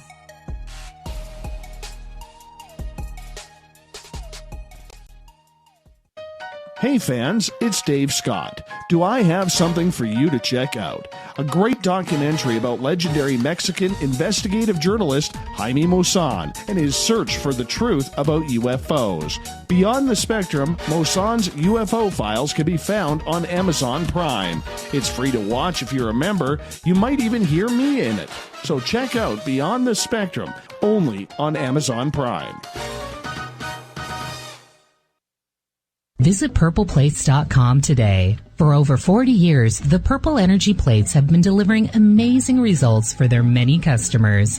Inspired by the great genius Nikola Tesla, the harmony, healing, and energetic effects of the plates have proven over and over to be beneficial and often miraculous to thousands of customers. Check their site for daily specials and choose from their many energy products. You won't be sorry. Visit them today at purpleplates.com.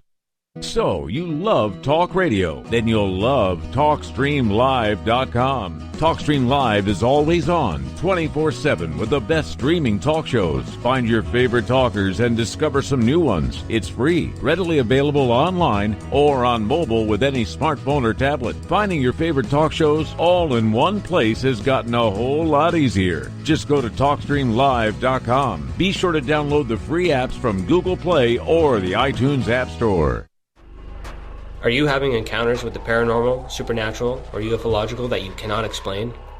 Look no further than the SOR Sightlines Report, brought to you by the Experiencers Support Association. This is Ryan Stacey, head of the Research Association, TESA. Soon on the Spaced Out Radio website, you'll be able to file your reports and have them researched for you. We are independent and ready to help Spaced Out Radio listeners today.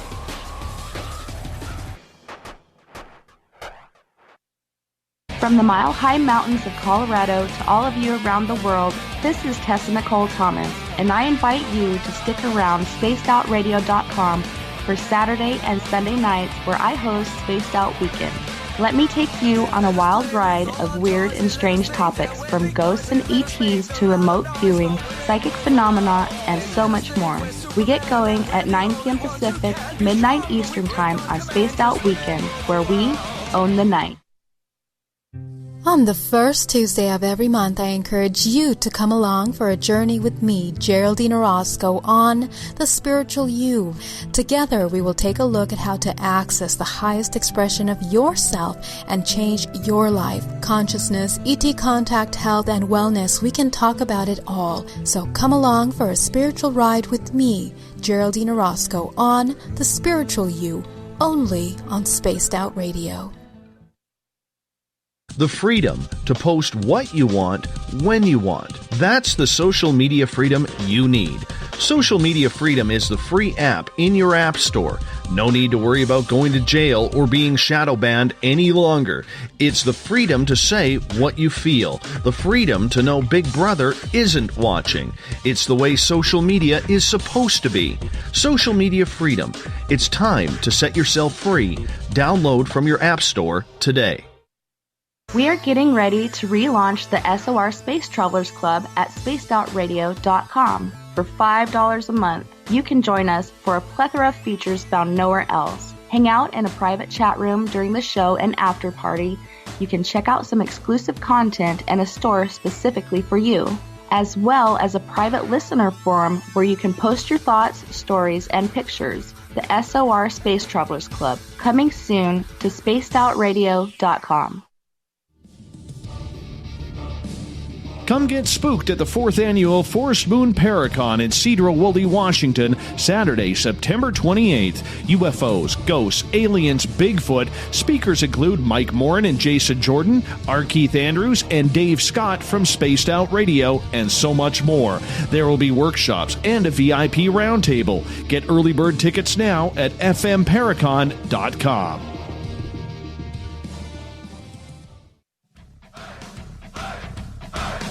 Would you like to connect with us? Head to spacedoutradio.com for all your latest show info. Now, back to Dave Scott and SOR. Third and final hour of Spaced Out Radio is underway tonight. I am your host, Dave Scott. Thank you so much for being with us. I want to say a shout out to everybody listening in on KDNF, AM 1560 in Dangerfield, Texas. KDUN, AM 1030 in Reedsport, Oregon. In Ridgecrest, California, KZFX, 93.7 FM. WQEE, 99.1 FM in Union, Georgia. And down in New Orleans, UPRN, 107.7 FM. On the digital side, we're on Kingdom of Nye Radio and Revolution Radio. Good to have you with us. Remember, you can check out all of our archives for free at youtube.com/Spaced Out Radio. Just do me the favor, hit that subscribe button. The Desert Clam has set the password for tonight in the SOR Space Travelers Club. Narishkite.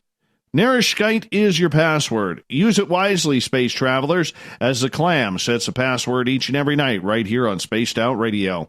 Our website is spacedoutradio.com, where we have a plethora of features for you, including reading up on Captain Shirk's SOR Newswire. Listen to the show live as well.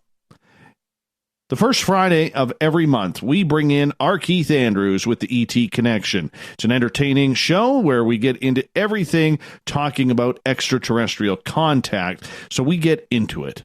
And Keith, we always appreciate you here. Thank you, buddy. We will be seeing you next month on September 28th down at the Forest Moon Paracon for the third year in a row. It'll be my fourth year talking there. I look forward to hanging out with you again, my friend. It's going to be a lot of fun. I'm looking forward to meeting a lot of people there. You know, this is. Yeah. I know last year we met a few people that came in. A few of the listeners showed up. Don't ask me to quote names. I can't remember my own half the time. No, I thought it's a good time. Eric Cooper and his team put together a great, great show, so you can check it out at fmparacon.com if you want to check out the site. We'd love to meet up with you, and it's always a good way to meet up with the listeners as well. Now, Keith, as we move on here, Tim has a question in the chat room on Spreaker. He is asking if aliens have any sort of religion. Yes. I could leave it at that, but I think I'll give you a little more. Aliens, depending on which race, believe in either a single god or multiple gods. Okay, they really are a varied setup. But ultimately, when you really boil it down, the spiritual inclination of most of the alien races are very similar to what goes on Earth. Okay, the only real big difference is that they do tend to be rather unified. The one thing they do not tolerate at all is religious wars. But they do have most of them have a belief in a superior being, many times with subordinates, if you will. But most of them believe in a singular deity. Although I know that... Go ahead. You know, the funny... Even though they've got a singular deity, many of them look at it as a deity that jumps between male and female and null. Interesting. I remember when Philip Kraft wrote his book about his contact, he was talking about that the Verdants, the species that he was with, had the ability to in his book, and the book is passing my brain right now, but he had talked about the Verdants saying that they had actually found heaven, that they believed in God, and they were a very spiritual type of being, and it was very, very good for them. And, I'm just wondering if that continues to happen around the universe with these different species. From what I've seen, yes. The thing you got to remember is, even on this planet, when you look at the religions that point out one primary God, and just because of the fact that I happen to have grown up that way, we'll settle for the King James Version, where it literally tells you that God had many children on many worlds. Aliens come from a different world, that's all. Okay, so they still believe in the same philosophies. They have these very definite spiritual guidelines, and it's very much in alignment with a lot of what humans go through. Right. And yes, they do have their quandaries where it comes to faith on occasion. I can see that. I can totally see that. That just is a little eerie to me. You know what I'm saying? Understandably. I'd be more concerned, in all fairness, Dave, if it wasn't a little disconcerting. The only reason it isn't disconcerting to me is because I've had 55 years to get used to it. Well, 56, I guess.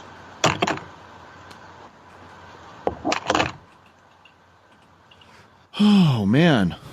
I'm just kind of blown away by that. Because I think when we think of extraterrestrials, we don't think, especially with all the dealings people have had here on this planet with the Greys, we don't think of them as being any type of spiritual being. No, most people have it completely backwards with what the off-worlders really are.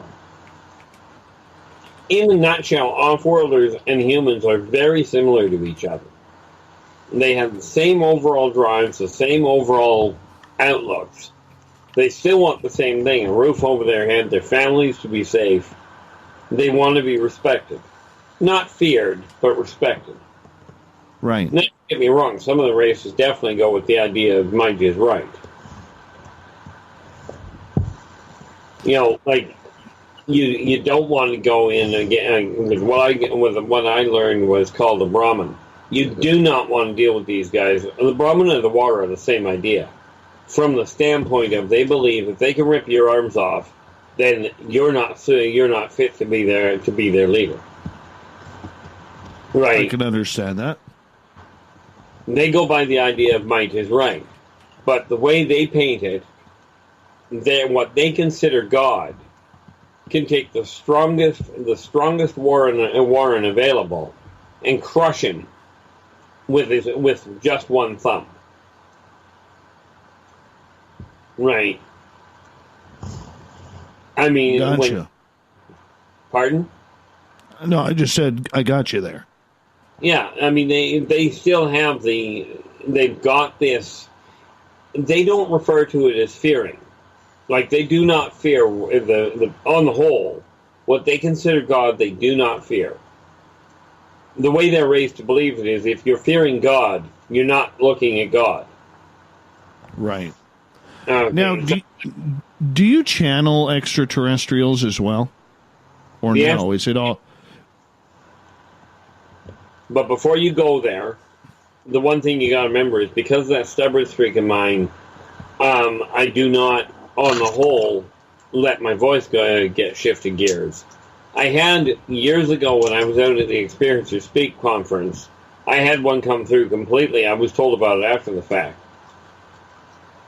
But I had there was somebody that took over, because from all reports, my behavior went right out the window. I didn't get mad or anything, but apparently I was completely lost. All right. Question from Karen coming in. And she is asking, not speaking on my behalf, of course you aren't, Smarly Bird, quoting what my Catholic friends in the paranormal field say, all aliens are evil. They are spawns of Satan, pretty much. What's your thoughts, Mr. R. Keith? Well, we'll start with the obvious. If God created everything, and let's clear something up. I'm also a minister. So, for your Catholic friends, first of all, they have to look at, if God created everything, God created Satan, and thereby anything emulating Satan is emulating God, as far as that side goes. Do I worry about it, or do I, are they spawns of Satan? Not a snowball's prayer. First of all, you got to remember, these are different races, and Satan was only one. He was only one race, so he's not going to spawn a whole pile of different races.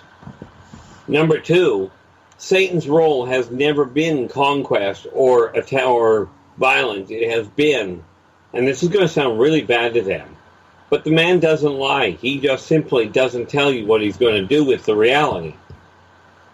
He will be honest. He writes a contract, and he will follow the contract to the letter. The fact that humans leave great big loopholes in the contract, he just capitalizes on. Okay, some humans have learned to do that very well. But aliens themselves are definitively not the spawn of Satan. Although he does have kids. Well, more to the point, she does, but that's another... That'll throw a wrench in things. Because they think Satan's a male. He's not.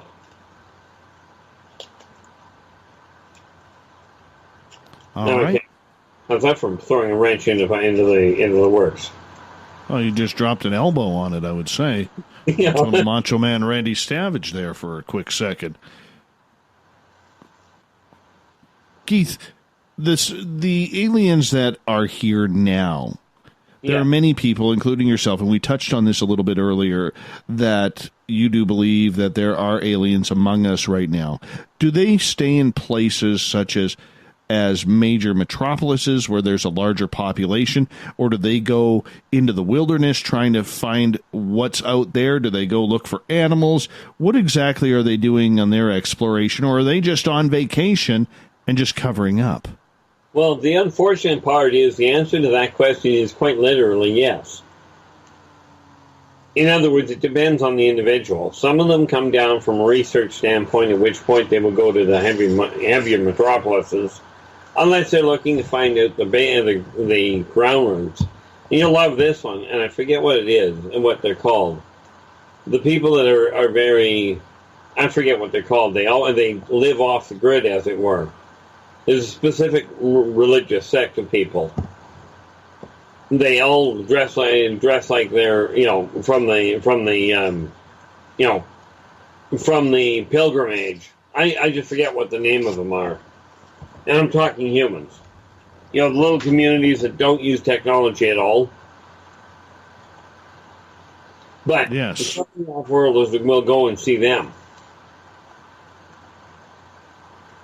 To see how mankind is evolved. And yeah, some of them are very definitively just here on vacation. Right. I could see that. So when they come here for vacation, have you ever talked to any of them on what they are doing here? Are they just checking out the sights? Are they checking out humanity? Are they going to Disneyland? If they're adults, are they spending time in Vegas or on a beach in Monte Carlo or Mexico? Well, as long as we skip the one issue of the chap that I ran into in out in Portland, Maine. I ran into a Martokian here in Kelowna years ago. And yeah, I did end up getting to talk to him. And he was literally just here because he had the opportunity. And he wanted to, and I asked him why, because where I literally ran into him was in Dairy Queen. Right. Fortunately, checking out the ice cream. That was exactly what he wanted to know. Was what this cold stuff was. It was a very bizarre conversation because I don't have the chemical background to tell him exactly how it was made, but I did explain to him why people seem to like it. Right. And, of course, then he wanted to know how he could get enough of it to take home. Which was cute. Because there was no way on the planet he was getting back to Mars without it actually souring on him. Yeah, that wouldn't have been good. What are you saying? They don't have freezers up on these craft? Actually, it has more to do with the fact that the ice melt won't survive that long. There is a breakdown that happens when you get into lower gravity. And the other sucks. The other reality is, if you throw it into cryogenics, it changes the configuration and texture of it anyway. Right. Yeah, that would suck. Yeah. I could, but you know what? I could see the aliens coming here for ice cream. Ice cream's a pretty good invention, man. I think it's one of our best inventions.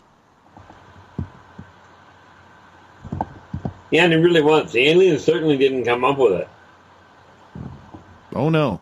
I'd love to know if they managed to accidentally come up with that one. Maybe that's why they are dissecting cattle. Figure out how the ice cream works. Never thought of that before. Could be. Hey, you never know. We only got about 6.5 minutes left with you tonight. R. Keith Andrews is our guest on Spaced Out Radio, the ET Connection. Keith, I want to get to a question on Twitter from Greg over in the UK. He is asking, good morning, Greg, by the way. He is asking, Keith, are you still doing your Saturday live broadcasts on YouTube? If not, will you be doing them soon in the future? I've started doing, it's not the live ones, but I am starting to broadcast again. Problem is, I can't keep my health running properly to be able to say on every Saturday I can do them. I'm trying to get to do them as soon as I can. But I have started going back to posting again on YouTube. All right, getting back to the ice cream question. Everett's wondering, what kind of currency exchange do they use to be able to go to Dairy Queen? And it's not ice cream. I mean, that's a good question. Like, do they have a bank that they go into? Does MasterCard cover it all? Or do they have the Universal Express? Well, I can tell you he used money, but I have no idea where he got it from. So I'm guessing that they have a storage of it, for just that sort of thing. Because the currency, or rather lack thereof, doesn't work well to translate down here. And I'm going to question that, because that doesn't make a lot of sense to me, my friend, because from everything that I heard, in my own travels and everything, conversations with you, conversations with Samantha Mowat, is that extraterrestrials don't have a clear understanding of what currency actually does or means. That's a very human thing. It is. That doesn't mean that some of them haven't been taught. See, you got to remember, the first and foremost, where it comes to in their own world, currency is irrelevant.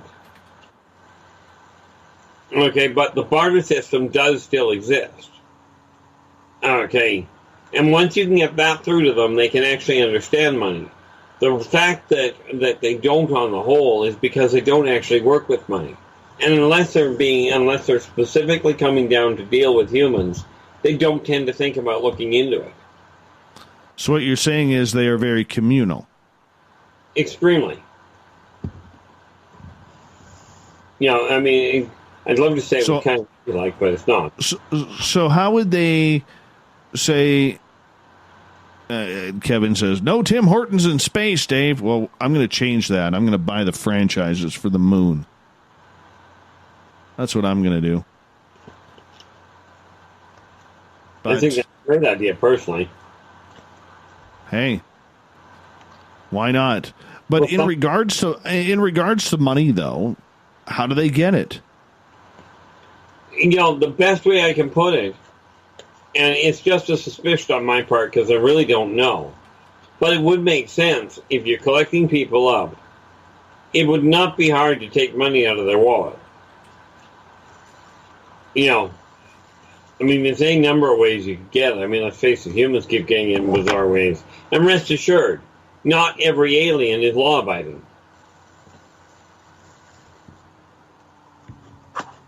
You know, I have no doubt that some of them end up taking on jobs. You don't know that they're an alien, so they end up grabbing an odd job, and you get paid. Get paid cash. I mean, there's a lot of work groups all over Canada and the U.S. where you do cash work. Well, if you got a strong back, it's really not that hard to find work that pays cash. Right. I understand that, but I mean, why come to this planet to work? Is it about the experience? That would be part of it. The other issue is if you want to be able to get into certain things, because humans have this predilection for needing money, the off-worlders have figured out you can't get into a lot of it without causing a lot of problems if you don't have money. So figure out how to get in. And much like adult humans that are raising kids, kid wants to buy something, it's like, well, this is what you got to do to go and get money to go and buy it. Off-worlders do the same thing. Keep your identity quiet, but go get a job.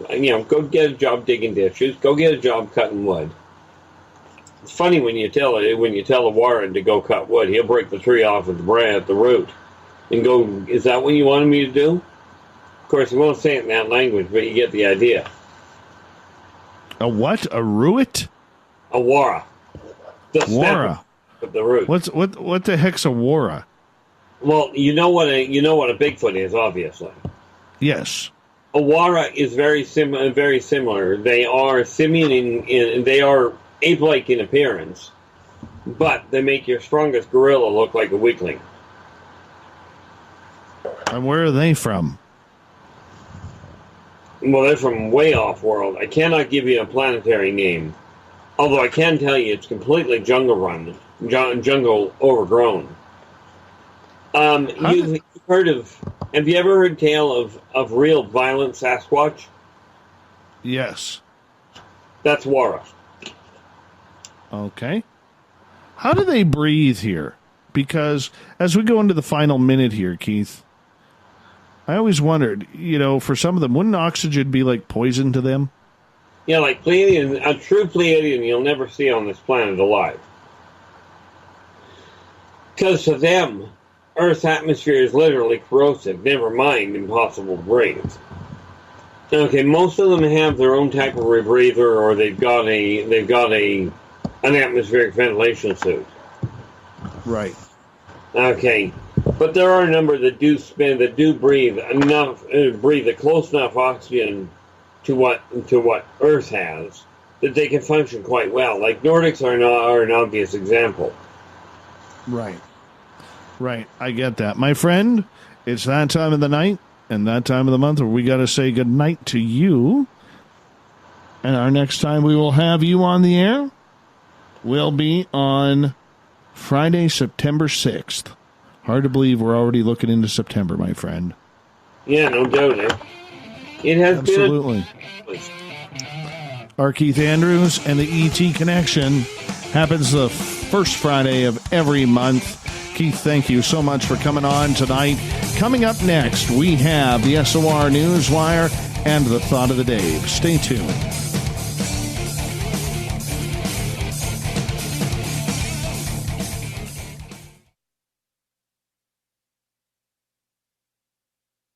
Coming soon to our website, spacedoutradio.com, is the SOR Space Travelers Club. For just $5 a month, you can get into a private area on our site where you can hang with other listeners in our chat room, post in our forum, and check out a bunch of exclusive content and store that won't be found anywhere else, including a nightly after-show party with Dave.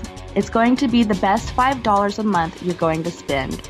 The SOR Space Travelers, only at spacedoutradio.com.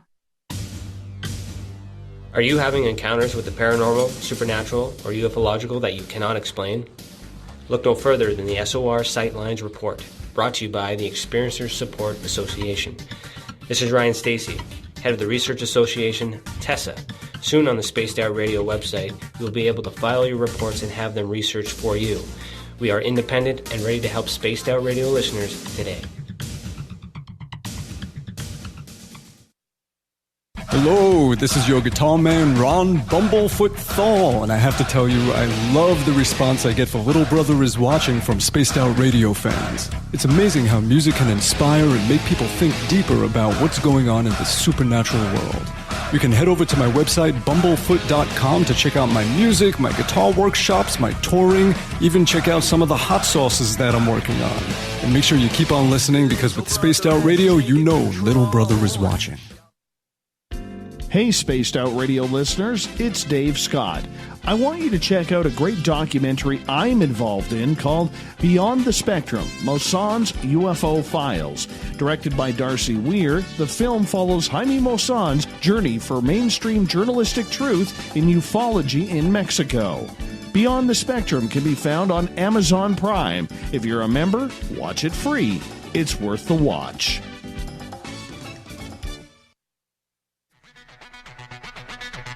Come get spooked at the 4th Annual Forest Moon Paracon in Cedar-Woolley, Washington, Saturday, September 28th. UFOs, ghosts, aliens, Bigfoot. Speakers include Mike Morin and Jason Jordan, R. Keith Andrews, and Dave Scott from Spaced Out Radio, and so much more. There will be workshops and a VIP roundtable. Get early bird tickets now at fmparacon.com.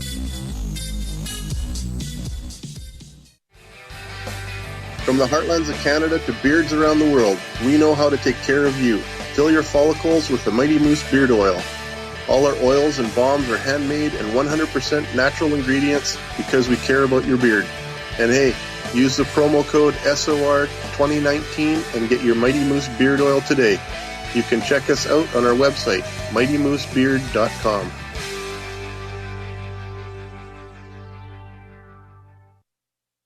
Heading to Vancouver and looking for a night on the town? The Moose Vancouver is the bar that never stops rocking until 2 a.m. every night. The Moose has great food with everything on the menu from $6.95 to $8.95. Fantastic, vibrant staff and rock and roll that will bring you back to when the music was real, the hair was long, and the guitars were rocking. Get your party on at the Moose Vancouver, the official party bar of Spaced Out Radio. A timepiece is a reflection of who you are, and what better way to show off the real you than with an Escape watch. Escape is a lifestyle brand accessorizing your days and nights. Choose to escape and create the life of discovery that you deserve. Dream, play, unite with your own personalized Escape watch. Head to escapewatches.com. There is no time like the present to enjoy your escape. Use promo code SMF2017 for your 20% discount today. Coming up this September 21st and 22nd, all UFO eyes will be focused on Toronto for the 4th Annual Alien Cosmic Expo. Come listen to some of the biggest names and experiencers in ufology. Travis Walton, Paul Hellyer, Richard Dolan, Paula Harris, Grant Cameron, Randy Kramer, and Spaced Out Radio's own Dave Scott. Tickets are on sale now at aliencosmicexpo.com.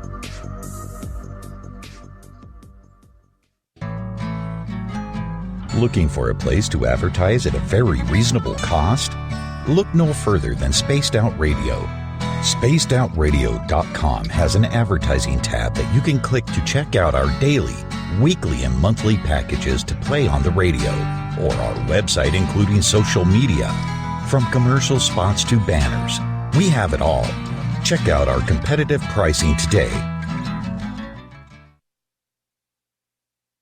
Every night on Spaced Out Radio, we have places for you to hang out. Hi, this is Carl. Join our SOR Space Travelers group on Facebook for live chat. On Twitter, using hashtag Spaced Out Radio. You can also join us in our Spreaker chat room. Check us out on Instagram at Dave Scott SOR. All of our archives are free on YouTube at Spaced Out Radio. By the way, I'll be watching you at your window until you do. Bye! Did you know Spaced Out Radio runs 7 days a week? Hi there, this is Tessa Nicole Thomas, and I'm here to take you on a paranormal journey each Saturday and Sunday night. Why change the station when you have it all right here? Together, we'll hang out and share some strange and scary stories. And don't forget, we have Psychic Sundays as well, so come tune in Spaced Out Weekend. We get going at 9 p.m. Pacific, midnight Eastern, only at spacedoutradio.com, where we own the night. Looking for the stories of the strange and weird that you will find hard to find anywhere else? Check out the SOR Newswire on our website. Our writers, led by Captain Shirk, are scouring the world for the oddest and most bizarre stories we can find.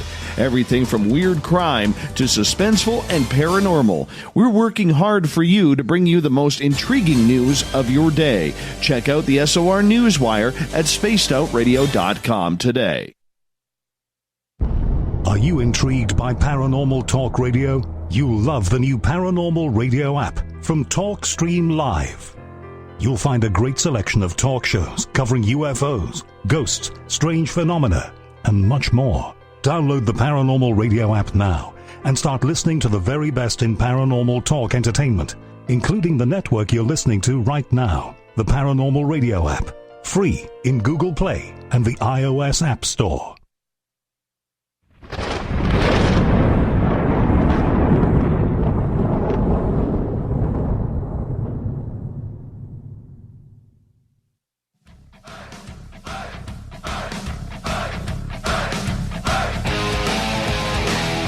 We've rounded third. We're heading for home tonight on Spaced Out Radio. I am your host, Dave Scott, hanging out with all of you, and it's been quite an adventure tonight. Thank you for tuning us in. Reminder to all of you, if you've missed most of this show or others, you can always check out our free archives at youtube.com/Spaced Out Radio. Just do me the favor, hit that subscribe button. Our website is spacedoutradio.com, where we got a plethora of features for you, including listening and reading in to Captain Shirk's SOR Newswire. Speaking of the news, let's get to the news, shall we?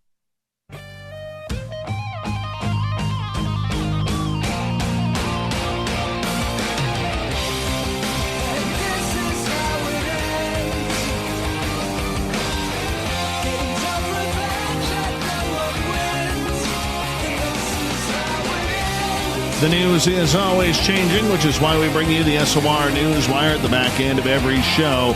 You can find all of our news at spacedoutradio.com. Let's start off with a real eerie story. I want to know, which side would you choose? So listen carefully. A group of tourists at the Galapagos Islands recently jumped into shark-infested waters in the middle of the night to escape their small tour boat after it caught on fire. One of the passengers, who videotaped much of the terrifying ordeal with her cell phone, literally said it was crazy. 16 passengers, 11 crew members were aboard the tour boat somewhere near the Ecuadorian province of the Galapagos Islands, where they were forced to leap into the unknown waters under the cover of darkness as flames started burning the vessel. One of the passengers, Dana Kirk, said, "I didn't know if I was supposed to stay on board a burning boat or jump into the water with sharks." Yeah. Apparently they had been swimming with sharks earlier that day, so they knew they were in the water. Shockingly, the group's 2 life rafts did not inflate at first, forcing the passengers to swim together for an hour towards the nearest island. Oh my gosh. I could not do this. See, this is why I don't do the ocean. Your choice. Boat. Become a boat kebab? Or a human kebab? Or shark bait? Apparently they kept together by grabbing onto each other's arms, and then they kicked to the left, and then kicked to the right. Eventually, the 27 people were able to inflate the rafts, and everybody got out of the ocean safely. Once we got into the life raft, Dana Kirk said, I knew we were going to be safe. Yeah, no kidding. Till Megalodon shows up. 2.5 hours later, a sailboat responded to the group's SOS call. Everybody was saved from the high seas. Yes, of course, the fire remains under investigation.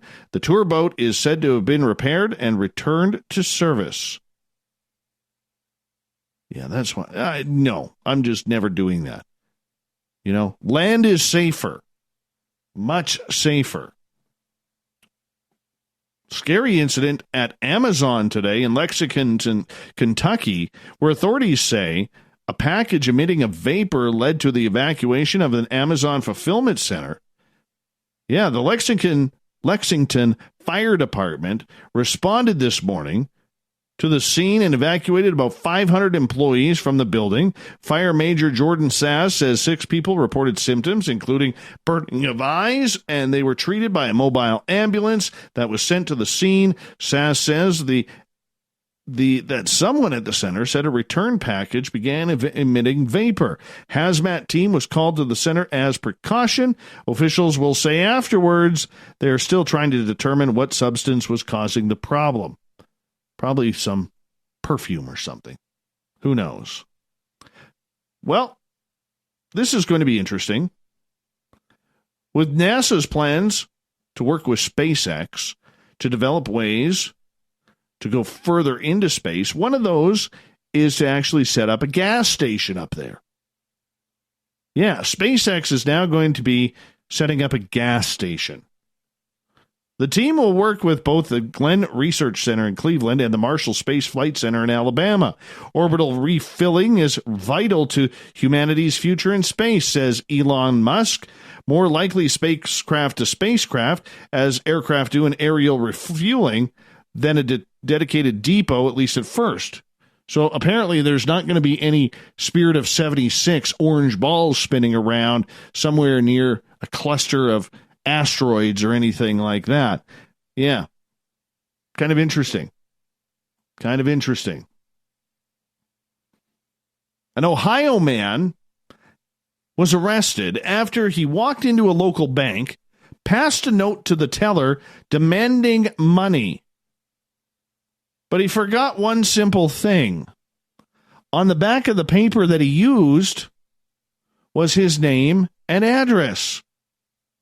Surveillance footage showed 54-year-old Michael Harrell walking into the U.S. Bank in Cleveland wearing a ball cap and doing the bare minimum to conceal his identity. He then handed over a note to the teller that read, "This is a robbery. Don't get nobody hurt." But on the other side of the note, Harrell actually assisted authorities in catching him by making no effort to hide his name and address. When the teller took the note and looked at it and looked at the other side, she saw his name. He had used a note that he had used earlier that day at the Ohio Bureau of Motor Vehicles, and it had its name on it. Yeah, this is according to FBI Special Agent Vicki Anderson. The teller gave Harrell $206 before calling police and providing them with the man's information. She told authorities that Harrell was a regular at the bank and would often come in to request cash advances. The teller even referred to the man by his name when handing him the money. It's unclear exactly when Harrell was arrested, but Anderson said that she believed Harrell was arrested Tuesday. Anderson did highlight that Harrell's bad luck actually happens more times than not. She says, "We've had individuals drop things on the way out of the door that they didn't even intend to, obviously. We've had individuals drop cell phones that have all of their identifying information on it. When you present a note that has your name already on it, plus the address, it helps law enforcement tremendously." Well, of course it does. Of course it does. Okay, I love ice cream. I do. But I don't know if I'm going here. Oscar Mayer is branching out into the dessert game with the latest product, ice cream sandwiches with bits of hot dog. They announced it at the National Ice Cream Sandwich Day that it partnered with New York ice cream company Il Laboratorio del Gelato to create the Ice Dog Sandwich, an ice cream sandwich inspired by hot dogs. Okay, this just sounds gross. I mean, I like a good hot dog. Not with my ice cream, though. The sandwich, which features cookies as buns, contains bits of candied hot dog meat. That's hot dog meat, not hot dog meat. And spicy mustard ice cream. You got to be kidding me. Who's going to eat this?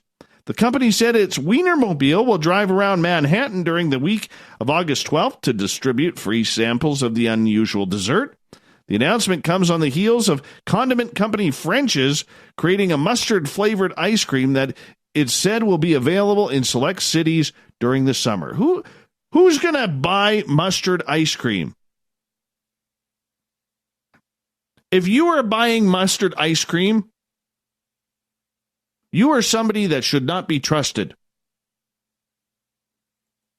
That's all I'm saying. You can't be trusted. It's like you see these yuppie hippie men, hipsters, wearing these long, gorgeous beards, and you know they've never changed a tire. They don't know where the jack on their vehicle is.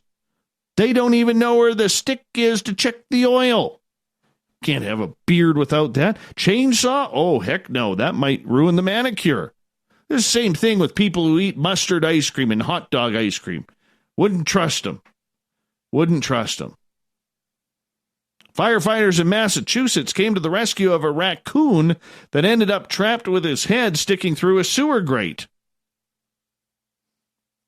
Yeah. The Newton Fire Department said a crew worked with the Waltham Animal Control when a raccoon was spotted at the side of the road with only its head sticking out from a storm drain. Photos tweeted by the department show the rescuers removing the grate to carefully extract the trash panda's head. He had been stuck there for a while, but we're happy to report he is free, the department tweeted. Kind of looked like he was in jail. And, raccoons, they got that band where they look like burglars and robbers. He looked like he was in jail, his front paws hanging out. Wonder if they greased that up with some of that mustard ice cream, because that's probably the only thing it's good for. Terrible. Terrible. Got me all worked up with with mustard ice cream there, Captain Shirk. All right.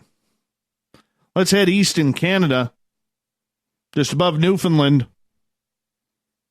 Captain Shirk doesn't know how to say Newfoundland or Newfoundland. It's Newfoundland. Newfoundland.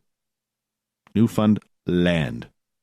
The discovery of fossilized plants in Labrador by a team of McGill-directed paleontologists provides the first quantitative estimate of the area's climate during the Cretaceous period, a time when the Earth was dominated by dinosaurs.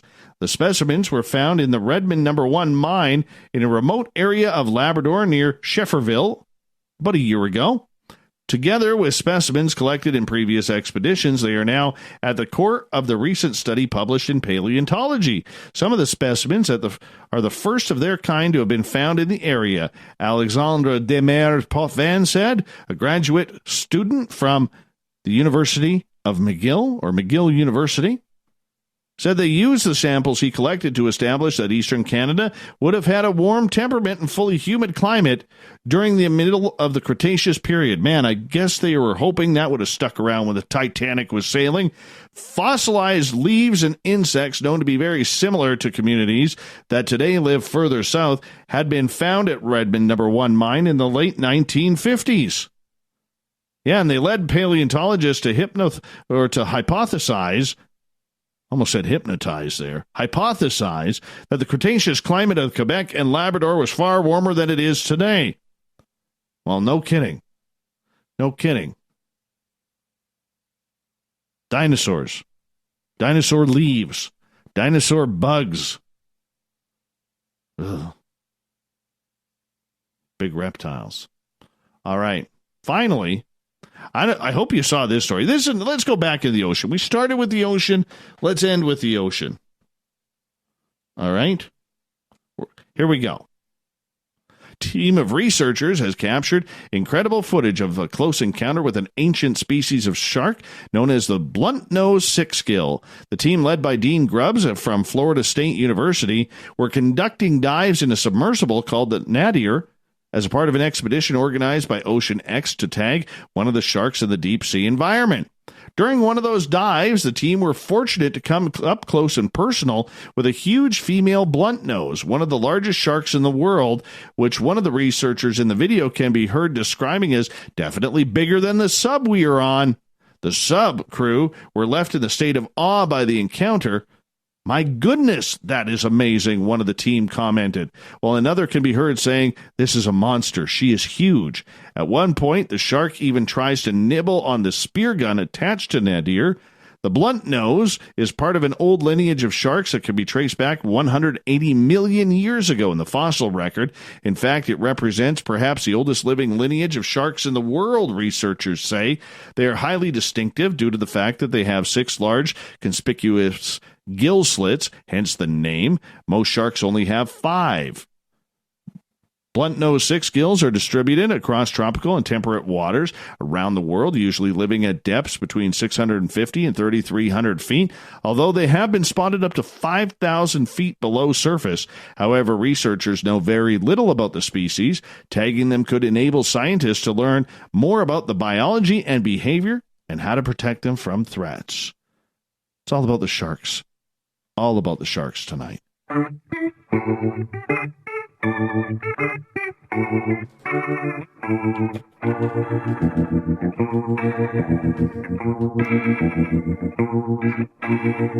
Thought of the Day happens every night at this time, where we ask a question on our Facebook and Twitter pages, then read your responses on the air, because we love the audience participation around here.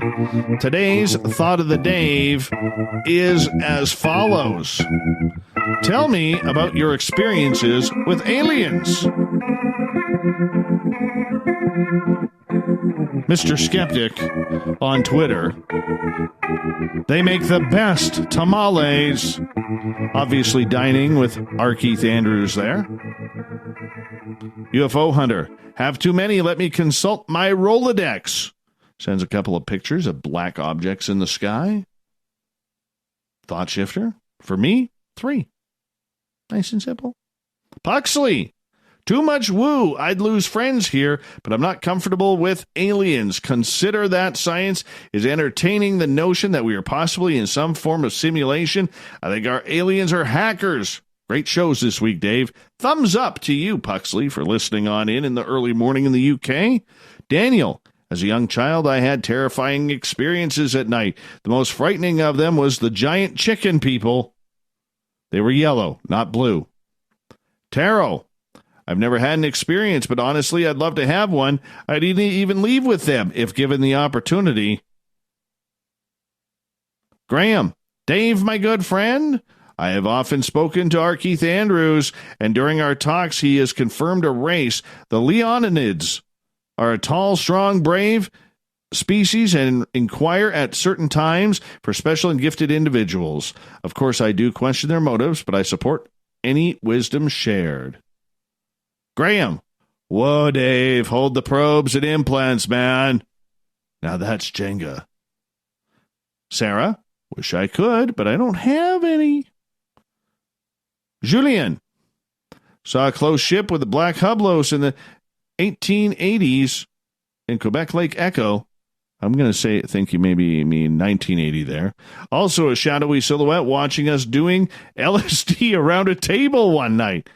Yeah, I'm sure that's going to happen when you're using LSD.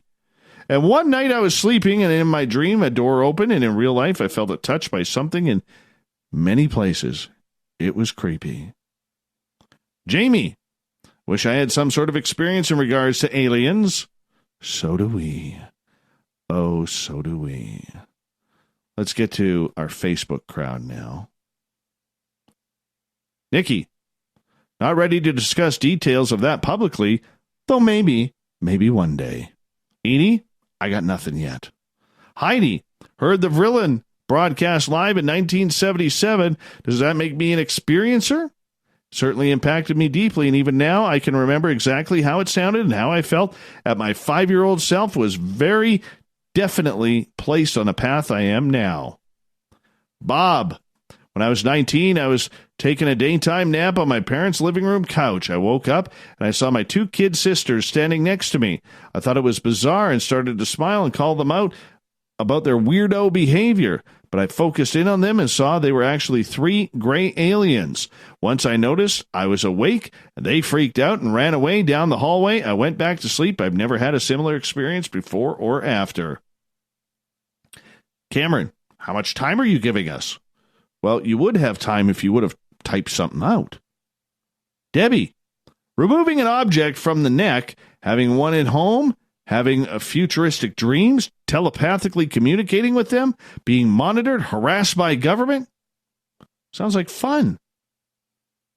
Sounds like fun. Let's see, who else here? Gabe. You know, it's funny because I have a few people who are like, oh, go on my YouTube channel and check out my story. Here it is. Can't play it on the air. I just can't. Gabe, you went there since you want to know. It started in a haunted house, lived in it as a child. I had a memory once of looking up into the sky and hearing my parents say it was a UFO, seeing weird red writing in the sky. I was frozen there in memory. Seemed like hours in the backyard as a kid. As an adult, I experimented with self-hypnosis. I seen a vision through an ET's eyes of two big-headed beings in NASA-like suits take me from my bed like a piece of meat. I couldn't access any more of this memory. My mind wouldn't let me. St. Nicholas has the second last one, and that is no alien encounters, but I have seen a fairy once and the same ghost twice. Jeanette gets the final word. Do in-laws count? Yes, they always do. Big thanks to everybody taking part in the Thought of the Dave today. We'll do it all again very, very soon. Big thank you to Captain Shirk as well for getting our news put together on the SOR Newswire, which can be found at spacedoutradio.com. We got Mr. Ron Bumblefoot THAL rocking in the background with Little Brother is Watching. Bumblefoot is the official music of Spaced Out Radio, rocking us in and out of every single show. Get your horns up for the guitar god himself. Special thanks to everybody listening in at home, in your cars, at work, in our chat rooms on Spreaker, Revolution Radio, the SOR Space Travelers Club on Facebook, and at hashtag Spaced Out Radio wherever you may be. Remember, this show is copyright by Spaced Out Radio and SOR Media Ventures Limited. Thanks for sharing your evening, your week with us, because together, my friends, we own the night. Mr. Bumblefoot, we need a favor. We need you to take us home. Good night, everybody. Have a good one.